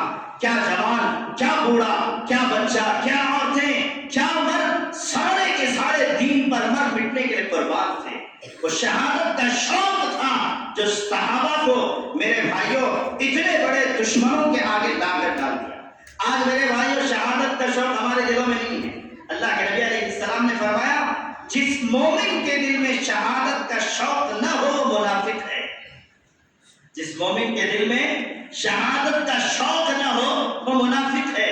اور خود اللہ کے نبی علیہ السلام نے اپنی زندگی میں شہادت کا شوق 3 مرتبہ کیا۔ فرمایا اللہ کے نبی علیہ السلام نے فرمایا کہ لَوَدِدْتُ أَنْ أُقَاتِلَ فِي سَبِيلِ اللَّهِ فَأُقْتَلْ ثُمَّ أُحْيَا ثُمَّ أُقْتَلْ ثُمَّ أُحْيَا ثُمَّ أُقْتَلْ۔ اللہ کے نبی علیہ السلام نے فرمایا میری دلی خواہش ہے کہ میں اللہ کے راستے میں جہاد کروں، مارا جاؤں، پھر مجھے دوبارہ زندگی ملے، پھر مارا جاؤں، پھر دوبارہ زندگی ملے، پھر مارا جاؤں، پھر دوبارہ زندگی ملے۔ 3 مرتبہ اللہ کے نبی علیہ السلام نے شہادت کا شوق اور اس کا اظہار کیا۔ ایک مومن کے دل میں ہمیشہ شہادت کا شوق ہونا چاہیے۔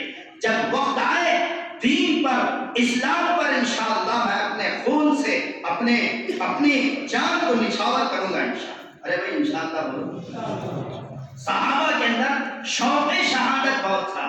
شوق شہادت. آپ کو میں کیا بتاؤں، ایک لنگڑے صحابی تھے غزوہ احد میں، ان کا نام تھا حضرت عمرو بن جموح. کیا نام تھا ان کا؟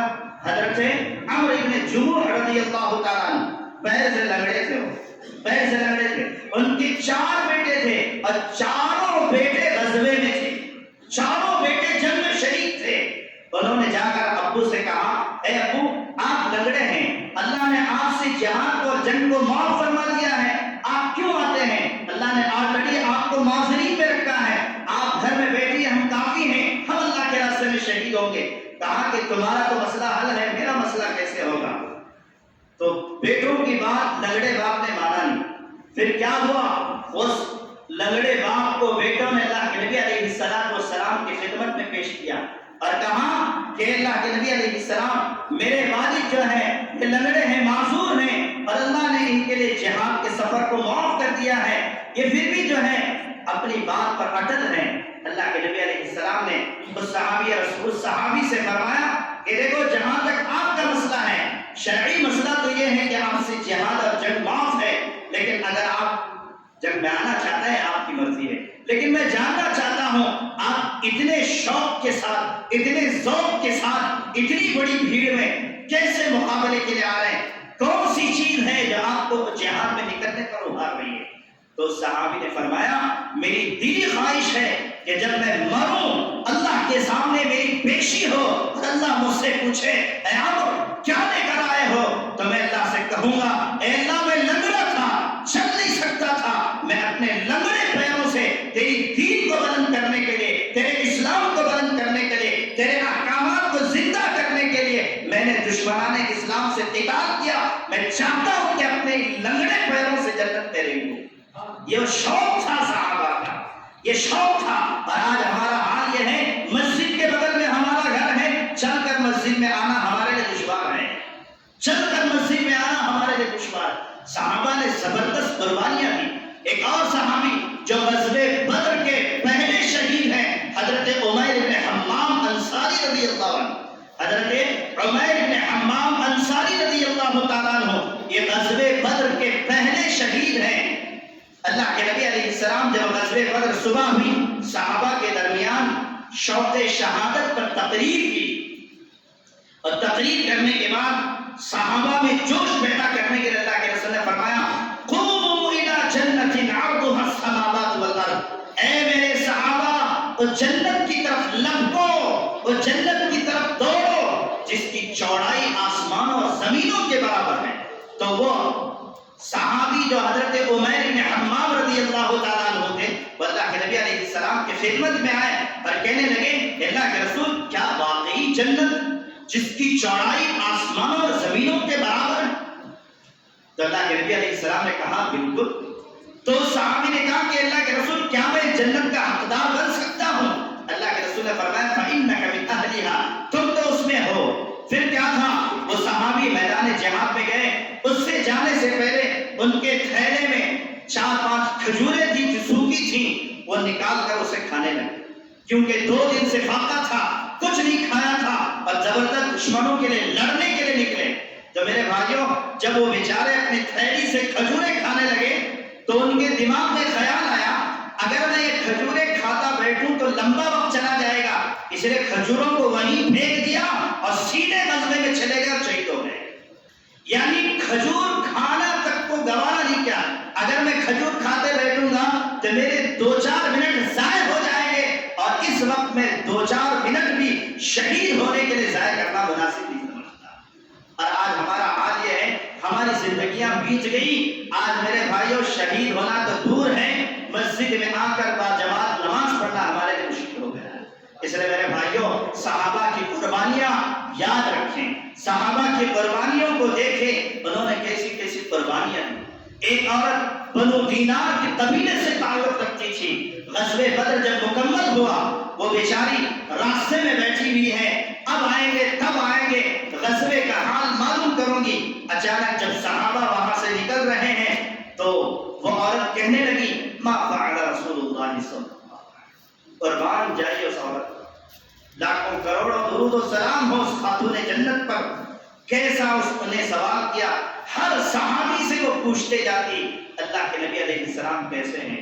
غزوے میں کہیں کسی دشمن نے آپ پر حملہ تو نہیں کیا، کہیں دشمن نے آپ پر تیر اور تلوار تو نہیں چلائی؟ صحابہ اس سے کہتے جاتے اللہ کے رسول بالکل اطمینان سے ہیں۔ اتنے میں ایک صحابی نے اس عورت کو خبر دیا، اے اللہ کی بندی تو جانتی بھی ہے کہ تیرے گھر والوں کا کیا معاملہ ہے؟ کہا میں نہیں جانتی، کہا کہ تیرا شوہر اس غزوے میں مارا گیا، تیرا شوہر اس غزوے میں اس جنگ میں مارا گیا۔ اب اللہ کی بندی صبر کر دی جاتی اور کہتی کہ چلو ٹھیک ہے میرا شوہر اللہ کے دین کے لیے قربان ہو گیا۔ پھر دوسرے صحابی سے اس نے اس خاتون نے کہا ما فعل رسول اللہ صلی اللہ علیہ وسلم، اللہ کے رسول کیسے ہیں؟ پھر اس صحابی نے کہا بالکل اللہ کے رسول ٹھیک ہے، لیکن تمہیں پتا بھی ہے کہ تمہارے باپ بھی اس غزوے میں شہید ہو گئے ہیں، اس جنگ میں شہید ہو گئے، شوہر بھی مر گیا اور باپ بھی مر گیا۔ اتنے میں ایک تیسرے صحابی نے کہا اے اللہ کی بندی جانتی ہو اس غزوے میں تیرا بھائی بھی مر گیا ہے، تیرا بھائی بھی مر گیا ہے۔ اور ایک چوتھے صحابی نے پھر خبر سنائی تم جانتی بھی ہو تیرا بیٹا بھی اس غزوے میں مارا ہے۔ چار لوگوں کی موت کی خبر سن کر اس خاتون جنت پر صرف ایک ہی جملہ ہے، اس صحابیہ پر ایک ہی جملہ ہے ما فعل رسول اللہ صلی اللہ علیہ وسلم، میرے حبیب کیسے ہیں، میرے رسول کیسے ہیں، میرے سرور کائنات کیسے ہیں، سرور کونین کیسے ہیں، ہر وقت یہی اللہ اکبر۔ ذرا تصور کرو باپ کی موت کی خبر سن کر ایک عورت پر کیا گزرتی ہے، شوہر کی موت کی خبر سن کر ایک خاتون پر کیا گزرتی ہے، بیٹے کی موت کی خبر سن کر ایک عورت پر کیا گزرتی ہے، اور اپنے بھائی کی موت پر ایک بھائی کی موت پر عورت پر کیا گزرتی ہے۔ آپ اندازہ کرو چار لوگوں کی شہادت کی خبر سننے کے باوجود صرف ایک ہی فکر سوال ہے کہ میرے نبی کیسے ہیں، میرے نبی کیسے ہیں۔ اس کے بعد صحابہ نے کہا اللہ کے رسول تو ٹھیک ہے، اس نے کہا جب تک میں اپنے آنکھوں سے نبی کا دیدار نہ کروں تب تک میرے کلیجے کو ٹھنڈک نہ ملے گی۔ اس کے بعد کیا جملہ کہا معلوم ہے اس نے؟ جب اس نے اللہ کے نبی علیہ السلام کو مجمع میں اور لشکر سے آتے ہوئے دیکھا اور آپ کے پر رونق، پر بہار، پر نور چہرے کو دیکھا جو بالکل ایک چاند کا ٹکڑا تھا اور سورج کی ایک ٹکیا تھی، اللہ کے رسول کے چہرے مبارک کو دیکھ کر اس خاتون نے کہا، اس صحابیہ نے کہا کل مصیبت بعدک جلل، کل مصیبت بعدک جلل۔ کیا تاریخی جملہ کہا اس صحابیہ نے، میرے بھائیوں کلیجہ پھٹ جانا چاہیے۔ اس نے کہا آپ کے ہوتے ہوئے ہر مصیبت کا جھیلنا آسان ہے، آپ کے ہوتے ہوئے ہر مصیبت کا جھیلنا آسان ہے۔ آپ نے میرا باپ قربان ہو جائے کوئی گلا نہیں ہے، میرا بھائی قربان ہو جائے کوئی شکایت نہیں ہے، میرا بیٹا قربان ہو جائے کوئی گلا نہیں ہے، مجھے میرے رسول کی زندگی مطلوب ہے۔ اور آج حال یہ ہے ہمارے گھروں سے رسول کی سنت کے جنازے نکل رہے ہیں، رسول کا پاکیزہ دین لٹ رہا ہے، پٹ رہا ہے، ہمیں کوئی احساس نہیں۔ اس لیے میرے بھائیوں یہ صحابہ کی وہ قربانیاں ہیں جو ہمیں کتابوں میں ملتی ہیں۔ اگر ہم ان قربانیوں کو نہیں دیکھیں گے، ان قربانیوں کو نہیں پڑھیں گے، یاد رکھو میرے بھائیوں اللہ کے ہماری پکڑ ہوگی۔ اس لیے میرے بھائیوں آج جن حالات سے ہم گزر رہے ہیں، آج ہر جگہ جو مسلمانوں کو کاٹنے پیٹنے مارنے کی جو بات کی جاتی ہے، یہ ہر دور میں ہوا ہے، ہر دور میں ہوا ہے۔ جہاں حق ہے وہاں باطل کی محنت چوپٹ ہوتی ہے، لیکن میرے بھائیوں ہمیں مایوس نہیں ہونا، ہمیں مایوس نہیں ہونا ہے۔ یہ دین سر بلند تھا، سر بلند ہے اور سر بلند رہے گا انشاءاللہ۔ الاسلام یعلو ولا یعلی علیہ، اسلام ہمیشہ سر بلند تھا، ہے اور رہے گا۔ یہ کبھی کسی کے مٹانے سے مٹے گا نہیں، یہ کبھی کسی سیاستدان کے پلاننگ کرنے سے ختم نہیں ہوگا، یہ کسی مکار، یہ کسی جلاد اور کسی دجال کے مٹانے سے مٹنے والا نہیں ہے، یہ روز قیامت تک باقی رہے گا۔ اور میں ایک پیغام دے دوں آپ کو، جس دن اس دھرتی سے اسلام مٹے گا، جس دن اس دھرتی سے قرآن مٹے گا، جس دن اس دھرتی سے نماز مٹے گی، جس دن اس دھرتی سے اللہ کا نام لینے والا مٹے گا، کسی کی کرسی باقی نہیں رہے گی، کسی کا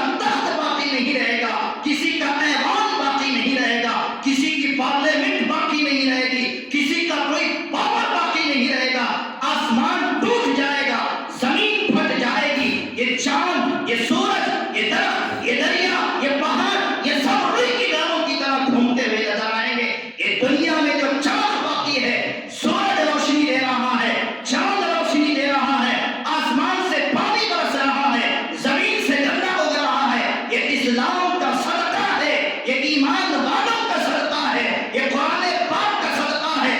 جس دن قرآن پاک ختم ہوگا، سن لو بھائیو، سن لو مکھاؤ، تم بھی ختم ہو جاؤ گے، دنیا میں کوئی باقی نہیں رہے گا۔ اس لیے میرے بھائیو، اسی لیے ہمیں مایوس نہیں ہونا ہے۔ یہ دنیا ہم سے قائم ہے، ہم دنیا سے قائم نہیں ہے، ہم دنیا سے قائم نہیں ہے۔ اس لیے کبھی دل چھوٹا مت کرو۔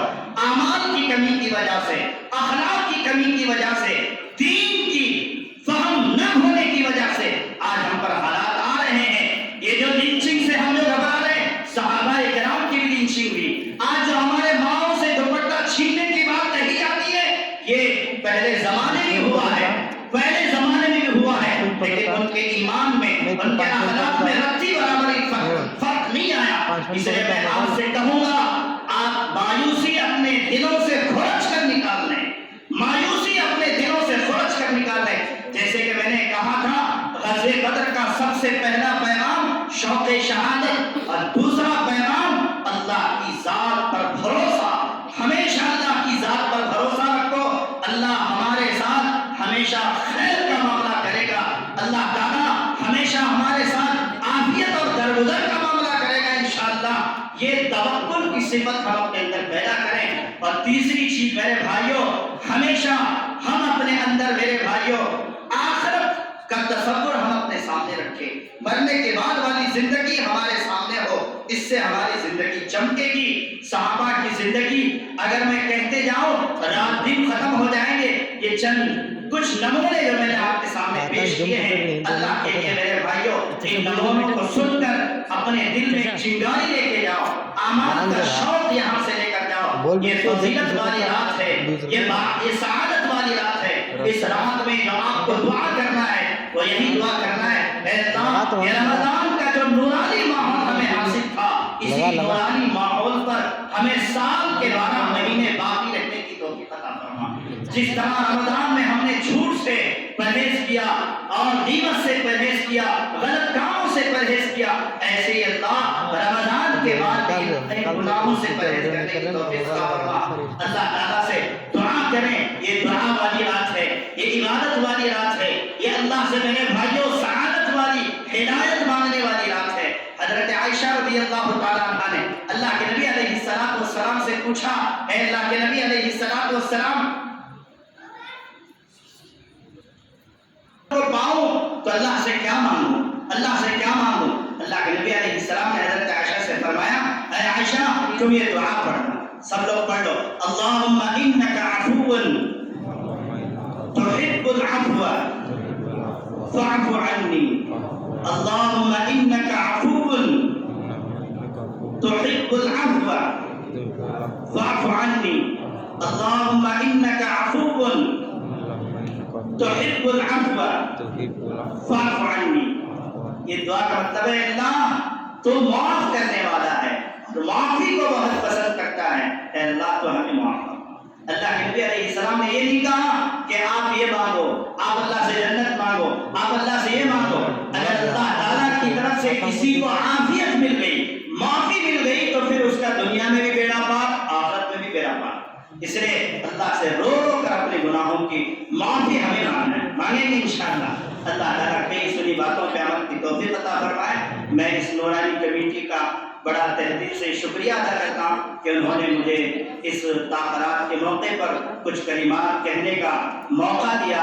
اللہ تعالیٰ جزائے خیر نصیب فرمائے اور ان کی محنتوں کو اللہ تعالیٰ اپنے دربار میں شرف قبولیت سے نوازے۔ وآخر دعوانا الحمدللہ رب العالمین۔ جزاکم اللہ خیرہ۔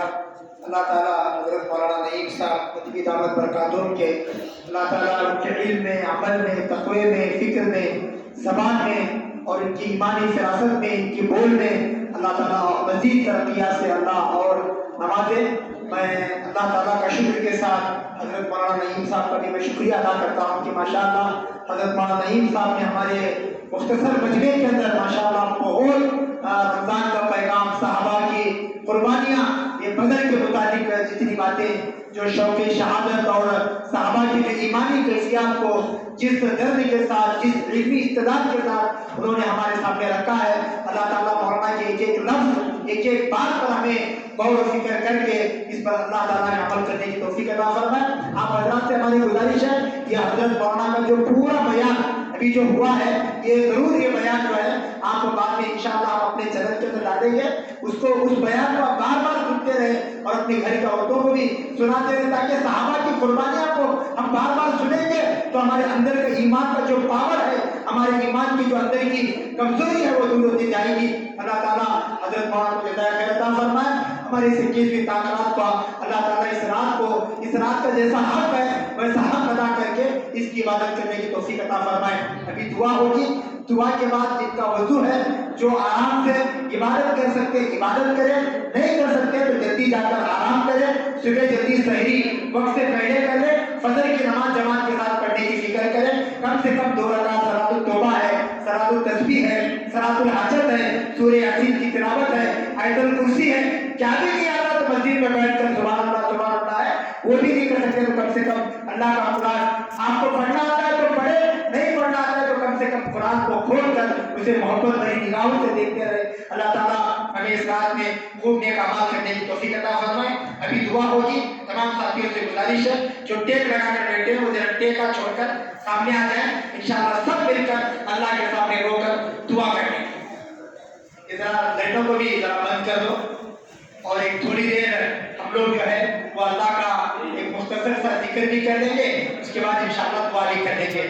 میں مولانا نعیم سے گزارش کرتا ہوں کہ جو بزرگوں کا طریقہ کار ہے اس کے مطابق ذرا آپ مختصر 2-4 منٹ کا آپ لفظ اللہ ہے یا لا الہ الا اللہ ہے جو بھی ہے، تاکہ ہماری غفلت کا اندھیرا دور ہو جائے، ہمارے دل کی دنیا پاک ہو جائے، ایسا ایک مختصر سا ذکر کریں، پھر اس کے بعد ہمارے لیے، ہمارے اس علاقے کے لیے، ہماری اس مسجد کے لیے، ہمارے مسجد کے کمیٹی والوں کے لیے اور ہمارے اس مدرسے کے لیے اور ہمارے علاقے کے تمام علماء کے لیے، ہمارے انواڑی زون، بودیال زون، گلگلی زون اور ہمارے بڑی حلقے کے لیے سامنے الیکشن آنے والے ہیں، وہ حالات تھوڑے صحیح ہو جائے، اس کے لیے آپ اللہ کے دربار میں، اللہ کے حضور میں ضرور ان چیزوں کا خیال رکھتے ہوئے، اور میری بھی ذاتی گزارش ہے کہ میرے لیے بھی مولانا دعا فرمائیں۔ علیہ السلام نے فرمایا جو افضل ذکر ہے وہ کلمہ طیبہ ہے، لا الہ الا اللہ۔ اس کا ہم انشاءاللہ 100 مرتبہ ذکر کریں گے، پورے توجہ کے ساتھ اور پورے دھیان کے ساتھ، ساری چیزیں باہر نکال کر صرف اللہ کی طرف متوجہ ہو کر 100 مرتبہ انشاءاللہ کلمہ طیبہ اصلح لنا شأننا كله ولا تكلنا إلى أنفسنا طرفة عين يا مصرف القلوب ثبت قلوبنا على طاعتك يا مقلب القلوب ثبت قلوبنا على دينك يا أول الأولين يا آخر الآخرين يا رحم المساكين يا ذا القوة المتين يا حنان يا منان يا بديع السماوات والأرض اللهم اقسم لنا من خشيتك ما تحول به بيننا وبين معاصيك ومن طاعتك ما تبلغنا به جنتك ومن اليقين ما تهون به علينا مصائب الدنيا ومتعنا بأسماعنا وأبصارنا وقوتنا ما أحييتنا واجعله الوارث منا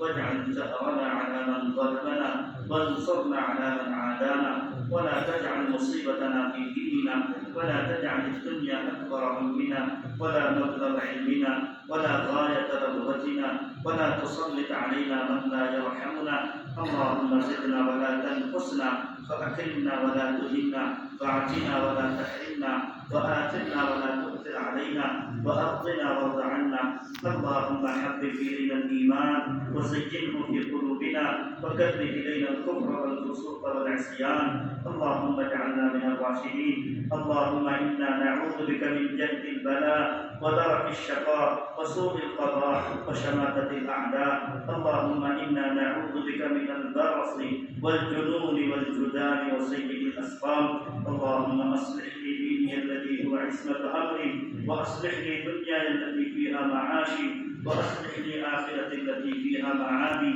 واجعل الحياة زيادة لي في كل خير واجعل الموت راحة لي من كل شر. اللهم إني أسألك فعل الخيرات وترك المنكرات وحب المساكين وأن تغفر لي وترحمني وإذا أردت فتنة في قوم فتوفني غير مفتون. اللهم إنا نسألك حبك وحب من يحبك وحب عمل يقربنا إلى حبك. اے اللہ آپ بڑے رحم کرنے والے ہیں رحم فرما. اے اللہ آپ بڑے معاف کرنے والے ہیں معاف فرما. اے اللہ آپ بڑے فضل فرمانے والے ہیں فضل فرما. اے اللہ آپ بڑے کرم فرمانے والے ہیں کرم کا معاملہ فرما. رات کے اندھیرے میں دن کے اجالے میں چلتے پھرتے اٹھتے بیٹھتے ہم سے گناہ ہوئے ہیں لفزشیں ہوئی ہیں خطائیں ہوئی ہیں جرائم ہوئے ہیں. اے اللہ ہمارے پاس کوئی عذر ایسا نہیں ہے جس کا واسطہ دے کر ہم خود سے معافی کی درخواست کر سکیں. اے اللہ سر کے بال سے لے کر پیر کے ناخن تک گناہوں میں لت تک ہو چکے ہیں گناہوں کی گندگی میں ڈوب چکے ہیں. اے اللہ جو ہاتھ اٹھا کر دعا مانگ رہے ہیں وہ ہاتھ گناہوں میں لطمت ہیں. جو زبان سے معافی کی درخواست کر رہے ہیں اے اللہ اس زبان بھی گناہوں میں لطمت ہے. جن آنکھوں سے آنسو بہا رہے ہیں یہ آنکھ بھی گناہ میں لطمت ہے. اے اللہ ہمارے پاس کوئی ایسا عمل بھی نہیں ہے جس عمل کا واسطہ دے کر ہم خود سے معافی کی درخواست کر سکیں. ہماری نمازیں کھوٹی ہیں ہماری تلاوتیں کھوٹی ہیں ہمارا ذکر کھوٹا ہے ہماری تمام عبادتیں کھوٹی ہیں. مولا اے اللہ تیرا فضل ہی ہمیں معاف کر سکتا ہے تیرا کرم ہی ہمیں معاف کر سکتا ہے. اے اللہ دنیا میں کوئی ایسا در نہیں ہے جہاں جا کر ہم اے اللہ رو کر تجھے منا سکیں. اے اللہ تیرا ایک ہی در ایسا ہے. اے اللہ ہماری مثال تو اے اللہ اس معصوم بچے کی طرح ہو چکی ہے جو گندگی میں لپٹا ہوا ہے پیشاب بہانے میں لپٹا ہوا ہے. کوئی اسے لینا پسند نہیں کرتا کوئی اس سے نپٹنا پسند نہیں کرتا. اے اللہ اس کی ماں بڑے پیار سے اسے اپنے سینے سے لپٹاتی ہے اور بڑے پیار سے اس کی گندگی کو صاف کرتی ہے. اور جو 70 ماؤں سے زیادہ محبت کرنے والا ہے. اے اللہ ہم تیرے گناہوں میں لطفت ہیں. اے اللہ تو ہمیں معاف فرما دے. اے اللہ تو ہمیں معاف فرما دے. اے اللہ ہماری ظاہری گناہوں کو معاف فرما. اے اللہ ہمارے پوشیدہ گناہوں کو معاف فرما. اے اللہ اے مولا کریم سب گناہوں پر معافی کا کرم پھیر دے مولا. اے اللہ تو معافی کو پسند کرتا ہے. اے اللہ اللہ رگڑ کر تیرے سامنے معافی چاہتے ہیں اپنی پیشانی کا ماتھا ٹیک کر اس سے معافی چاہتے ہیں. اے اللہ ہمیں معاف کر دے. اے اللہ ہمیں معاف کر دے. اے اللہ یہ فضیلت والی رات ہے. اے اللہ یہ مغفرت والی رات ہے. اے اللہ اے مولا کریم آج تو ہمیں معافی کا پروانہ دے دے. اے اللہ ہمارے گناہوں کی بخشش کا ہمیں پروانہ دے دے. اے اللہ اگر ہمارے گناہوں کی بخشش کا ہمیں پروانہ مل گیا اے اللہ دونوں جہان کی سعادت ہمیں مل گئی. اے اللہ تیری مغفرت اے اللہ بڑی اونچی ہے. اے اللہ ہمارے گناہ تیری مغفرت کے آگے کوئی حیثیت نہیں رکھتے. اے اللہ اے مولا کریم ہم تمام کے گناہوں کو معاف فرما. ہم تمام کی لفزشوں کو معاف فرما. اے اللہ تیری محبت عطا فرما. اے اللہ تیری ذات سے مضبوط تعلق نصیب فرما. اے اللہ تیرا خوف تیرا ڈر نصیب فرما. اے اللہ آج پولیس کا ڈر ہمارے دماغوں میں آ گیا مخلوق کا ڈر ہمارے دماغوں میں آ گیا. اے اللہ تیرا ڈر ہمارے دلوں سے اٹھ گیا اس لیے گناہ کرنا ہمارے لیے آسان. اے اللہ گناہ کرنا ہمارے لیے آسان ہو گیا. اے اللہ ہمارے دلوں کو تیرے خوف سے بھر دے تیرے ڈر سے بھر دے. اے اللہ تیری خشیت سے ہمارے دلوں کو بھر دے. اے اللہ تیرا کھا کر تیرا پی کر تیرا پہن کر تیرے گن گانے والا بنا. اے اللہ تیری نعمتوں کی قدردان ہمیں نصیب فرما. تیری نعمتوں کی قدر کرنے والا بنا. اے اللہ ہماری صلاۃ و سلام کی سچیوں کی محبت نصیب فرما. اے اللہ آپ کی ذات سے مضبوط تعلق نصیب فرما. آپ کی سنتوں سے محبت نصیب فرما. اے اللہ جس نبی نے ہمارے خاطر اے اللہ کتنے دنوں کی فاتح کیے. اے اللہ کبھی پیٹ پر پتھر ڈالا. اے اللہ کبھی غزوہ احد کے موقع اپنے دانتوں کو شہید کیا. اے اللہ اپنے چہرے مبارک کو خون سے لہولہان کیا. اے اللہ خون کے قطروں کا کچھ واسطہ دیتے ہیں ان دو دانتوں کے اے اللہ شہید کا شہادت کا واسطہ ہم تجھے دیتے ہیں. اے اللہ اس نبی کی جوتیوں کے خون سے جو تر ہوئے ہیں جوتیوں کا واسطہ لے کر ہم اس سے کہتے ہیں اے اللہ ہمیں رسوا نہ فرما. اے اللہ ہمیں معاف فرما، اے اللہ یہ تیرے محبوب کی لاڈلی امت ہے، اے اللہ تو اسے معاف فرما دے، اے اللہ اس رمضان کو پوری امت مسلمہ کے حق میں مغفرت کا بخشش کا اے اللہ ذریعہ بنا دے، مغفرت کا بخشش کا ذریعہ بنا دے، اے اللہ اگر یہ رمضان چلا گیا اے اللہ ہماری بخشش نہ ہوئی، اے اللہ جبرائیل کی بددعا ہی کیا کم تھی، اس پر پھر نبی نے آمین کہا، جگہ بیت اللہ ہو، دعا کرنے والا فرشتوں کا سردار ہو اور آمین کہنے والا نبیوں کا سردار ہو، اے اللہ قبول کرنے والا خدا ہو تو اے اللہ دعا کی قبولیت میں کیا شک ہو سکتا، اے اللہ ہمیں معاف فرما دے، اس رمضان کو ہمارے حق میں مغفرت کا ذریعہ بنا دے، بخشش کا ذریعہ بنا دے، اے اللہ رمضان کا جو مقصود تقویٰ ہے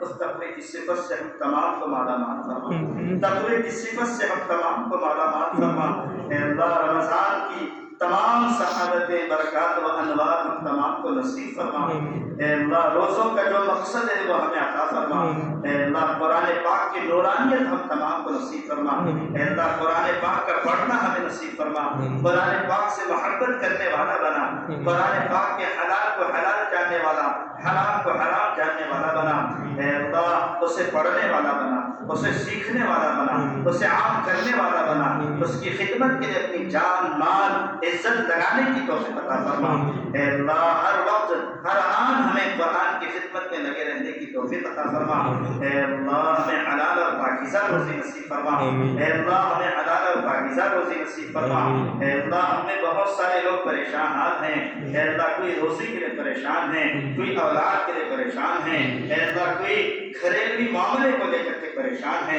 اے اللہ تو دلوں کے بھید کے جاننے والے ہیں، اے اللہ جس کی جو پریشانی جس ٹائم سے ہے اپنے فضل سے اس کی پریشانی کو دور فرما، بے اولاد کو اولاد نصیب فرما، بے گھر کو گھر عطا فرما، بے روزگار کو حلال اور پاکیزہ روزی نصیب فرما، اے اللہ بہت سارے معاملات لوگوں کے پھنسے ہوئے ہیں، اے اللہ کسی کے پیسے پھنسے ہوئے ہیں، کسی کے کام ہونے باقی ہیں، اے اللہ سب کے کاموں کو سب کے معاملات کو اے اللہ آسانی کے ساتھ مکمل فرما، آسانی کے ساتھ مکمل فرما، اے اللہ ہم تمام کے ساتھ اے اللہ عفو درگزر کا معاملہ فرما، اے اللہ جو بیمار ہیں انہیں شفا کاملہ عاجلہ مستمرہ دائمہ نصیب فرما، اے اللہ بیماری بھی تیری ایک نعمت ہے، شفا بھی تیری ایک نعمت ہے، مولا ہم کمزور ہیں ناتوا ہیں، بیماری کی نعمت کو برداشت نہیں کر سکتے، اے اللہ اس بیماری کو صحت میں تبدیل فرما، اے اللہ بیماری کو صحت میں تبدیل فرما، اے اللہ کئی بیمار اے اللہ دوا خانوں میں اے اللہ ہسپتال کی اے اللہ پلنگ پر پڑے ہوئے ہیں، سسک رہے ہیں،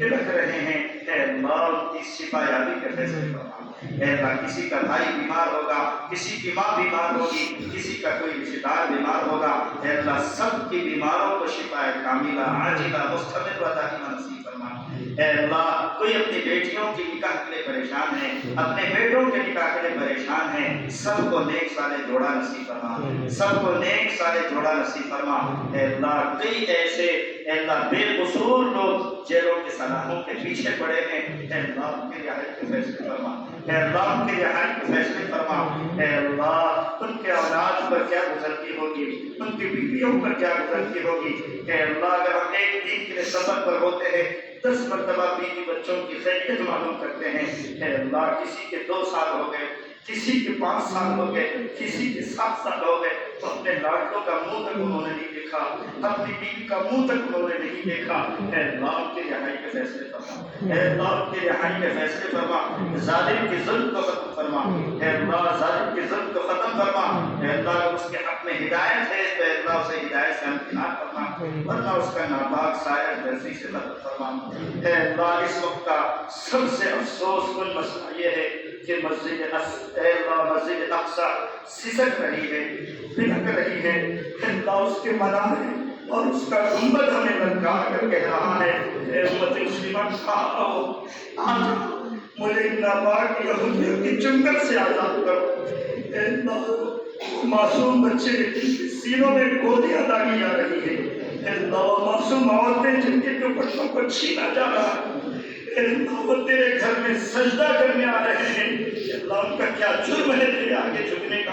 اے اللہ اس ناپاک یہودیوں کا سایہ دنیا سے ختم فرما۔ اے اللہ مسجد اقصی کے اے اللہ ظالم یہودیوں کے ناپاک ہاتھوں سے اللہ رہائی نصیب فرما۔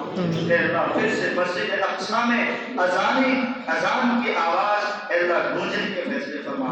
اے اللہ وہاں سجدوں کی برکتیں، اے اللہ وہاں نماز کی برکتیں، اے زندہ ہو ایسے فیصلے فرما۔ اے اللہ فلسطینی مسلمانوں کی حفاظت فرما۔ اے اللہ وہاں کے بچوں کی، وہاں کے بوڑھوں کی، وہاں کے جوانوں کی حفاظت فرما۔ اے اللہ کہیں ایسے ہیں ان تک دوائی تک نہیں پہنچ پاتی، اے اللہ غیر سے ان کی صحت کے فیصلے فرما، غیر سے ان کی روزی کے فیصلے فرما۔ اے اللہ جو لوگ تیرے راستے میں شہید ہو چکے ہیں، اے اللہ ان کی شہادت کو اپنے دربار میں قبول فرما۔ اسی طرح حرمین شریفین کی حفاظت فرما، بیت اللہ کی حفاظت فرما۔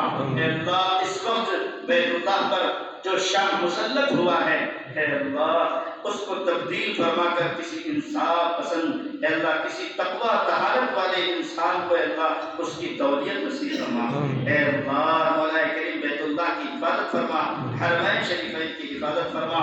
اے اللہ تمام مسلمانوں کی حفاظت فرما، مرد و عورتوں کی حفاظت فرما، ظالموں کے ظلم سے حفاظت فرما، حاسدین کے حسد سے حفاظت فرما، فتنوں کے فتنے سے حفاظت فرما۔ اے اللہ جتنے مدارس ہیں ان کی حفاظت فرما، جتنے مساجد ہیں ان کی حفاظت فرما، تمام مکاتب دینیہ کی حفاظت فرما، تمام مراکز و معاہد کی حفاظت فرما، دین کے کام کرنے والوں کی حفاظت فرما۔ اے اللہ جہاں کہیں پر مسلمانوں پر ظلم ہو رہا ہے، اے اللہ نے ہمت اور حوصلہ نصیب فرما۔ اے اللہ نے توکل کی صفت سے مالا مال فرما۔ اے اللہ نے ایمان کامل عطا فرما۔ اے اللہ نے شوق شہادت نصیب فرما۔ اے اللہ یہ نکمے اے اللہ جو اپنے کفر پر اے اللہ اپنے مان پر اپنی کرسی پر اکڑ رہے ہیں، اے اللہ یہ پتہ نہیں اے اللہ تیرا جب عذاب آئے گا، ٹھیک جب پکڑ آئے گی، اے اللہ یہ کہیں کے نہیں رہیں گے۔ اے اللہ تیری امت کا خون اتنا سستا ہو گیا، اے اللہ تیرے حبیب کی امت کا خون اتنا سستا ہو گیا، انہیں مارا جا رہا ہے، انہیں کاٹا جا رہا ہے، انہیں پیٹا جا رہا ہے۔ اے اللہ ہم یہ مانتے ہیں یہ سب کچھ ہماری بدعمالیوں کی نحوست ہے، یہ سب ہماری ایمان کی کمزوری کی نحوست ہے۔ اے اللہ ہمیں ایمان کامل نصیب فرما۔ اے اللہ ہمیں ایمان کامل نصیب فرما۔ اے اللہ ہمیں یقین صادق عطا فرما۔ اے اللہ جھکنے والا دل نصیب فرما۔ اے اللہ ذکر کرنے والی زبان نصیب فرما۔ اے اللہ فکر کرنے والا دل نصیب فرما۔ اے اللہ اے مولا کریم جب تک ہم زندہ رہیں ایمان اور عمل کے ساتھ زندہ رہیں ایسے فیصلے فرما۔ جب ہماری موت کا وقت ہو تو کلمے کے ساتھ ہماری موت ہو ایسے فیصلے فرما۔ جل کر مرنے سے بچا، ڈوب کر مرنے سے بچا، کٹ کر مرنے سے بچا، ایکسیڈنٹ کی موت سے بچا۔ اے اللہ بیت اللہ کو دیکھتے دیکھتے موت نصیب فرما، قرآن کی تلاوت کرتے کرتے موت نصیب فرما، سجدے والی موت نصیب فرما، کلمے والی موت نصیب فرما۔ اے اللہ اے مولا کریم اے اللہ اس ماہ رمضان میں اے اللہ ہم نے جو روزے رکھے ہیں اسے اپنے دربار میں قبول فرما، ہماری تراویح کو قبول فرما۔ اے اللہ ہمارے صدقہ اور خیرات کو قبول فرما۔ اے اللہ بہت سارے احباب اے اللہ تجھے راضی کرنے کے لیے اپنا پاکیزہ مال انہوں نے اے اللہ مساجد میں لگایا ہے، مدارس میں لگایا ہے، بیواؤں اور یتیموں کی خدمت میں لگایا ہے، سب کے جائز مقاصد کو پورا فرما، سب کے جائز مقاصد کو پورا فرما، ان کے خرچ کرنے کو قبول فرما۔ بالخصوص جس مسجد میں بیٹھ کر ہم دعا کر رہے ہیں اے اللہ اس مسجد کی تعمیر میں اے اللہ جس نے جس لائن سے خدمت کی ہے، جس لائن سے محنت کی ہے، اے اللہ تو اس کی محنت کو، اس کی خدمت کو شرف قبولیت سے نواز دے۔ اے اللہ اس کا بہترین صلہ ہمیں دنیا اور آخرت میں نصیب فرما۔ اے اللہ انہوں نے تیرے گھر کی فکر کی ہے، اے اللہ تو ان کے گھر کی فکر فرما۔ اے اللہ انہوں نے تیرے گھر کو بنانے کی فکر کی ہے، اے اللہ تو ان کے اولاد کی فکر فرما، ان کی بیوی اور بچوں کی فکر فرما۔ اے اللہ ان کے غیر سے ان کے مسائلوں کو حل فرما، غیر سے اللہ ان کی ضروریات کا تکفل فرما۔ اے اللہ اس مسجد میں جتنے مصلیان نماز پڑھ رہے ہیں اے اللہ سب کی خدمات کو قبول فرما۔ اے اللہ اس مسجد کے اطراف میں جتنے مسلمان گھر ہیں سب کو اس مسجد کے آباد کرنے میں لگے رہنے کی توفیق عطا فرما۔ اے اللہ اس مسجد کے تمام صفے نمازیوں سے بھر جائے ایسی شکلیں اور صورتیں پیدا فرما۔ اے اللہ دعوت کے کام کرنے والوں کی حفاظت فرما، دعوت کی محنت کرنے والوں کی حفاظت فرما۔ اے اللہ ہمارے دلوں سے حسد کو ختم فرما، اے اللہ بغض کو ختم فرما، تکبر گھمنڈ کو اے اللہ ہمارے دلوں سے ختم فرما، عاجزی و انکساری نصیب فرما، اخلاص عطا فرما، للہیت عطا فرما، ریاکاری نام و نمود سے ہماری حفاظت فرما، امانت داری دیانتداری کی صفت سے ہم تمام کو متصف فرما۔ اے اللہ اے مولا کریم، اے اللہ ہم نے جو کچھ مانگا ہے اپنی ضرورت کے تحت مانگا ہے مولا، اے اللہ تو اپنے شان نصیب فرما، ہمارے والدین کے گناہوں کو معاف فرما، ہمارے بھائیوں اور بہنوں کے گناہوں کو معاف فرما، ہمارے رشتہ داروں کے گناہوں کو معاف فرما، سب کے جائز مقاصد کو پورا فرما، ہماری اولاد کو نیک صالح بنا، دین کا داعی بنا، دین کا شہدائی بنا، دین پر مر مٹنے والا بنا۔ اے اللہ ہماری اولاد کو ہماری آنکھوں کا ٹھنڈک بنا، متقیوں کا امام بنا۔ اے اللہ تیرے دین پر مر مٹنے والا بنا۔ اے اللہ سب کی اولاد کو سب کے لیے اے اللہ ذریعہ آخرت بنا، سب کے اولاد کو سب کے لیے ذریعہ آخرت بنا۔ اے اللہ اس مجمع میں اے اللہ ضرور کوئی ایسا ہوگا اے اللہ جس کی ماں کا انتقال ہو گیا ہو، جس کے باپ کا انتقال ہو گیا ہو، اے اللہ تمام مرحومین کی مغفرت فرما، تمام مرحومین کی مغفرت فرما۔ اے اللہ ان کی زندگی میں کوئی عمل جن کا تجھے پسند آیا ہو اسے بہانہ بنا کر ان کی مغفرت فرما۔ امت کے تمام مرحومین اور مرحومات کی مغفرت فرما، جنت الفردوس میں اعلیٰ مقام نصیب فرما۔ اے اللہ اے مولا کریم، ہم نے جو کچھ مانگا ہے اپنی ضرورت کے تحت مانگا ہے تو اپنے شان نصیب فرما۔ آقا علیہ السلام نے جتنا خیر جتنی بھلائی اس سے چاہی ہے اس میں ہمارا اور پورے امت مسلمہ کا حصہ نصیب فرما۔ جتنے شرور و فتن آفات و بلیات جادو ٹونے سے حفاظت چاہیے اے اللہ اے مولا کریم اس سے ہم تمام کی حفاظت فرما۔ جزا اللہ عنا محمد اللہ وآلہ صلی اللہ علیہ وسلم۔ سبحان ربک رب العزة عما یصفون وسلام علی المرسلین والحمد للہ۔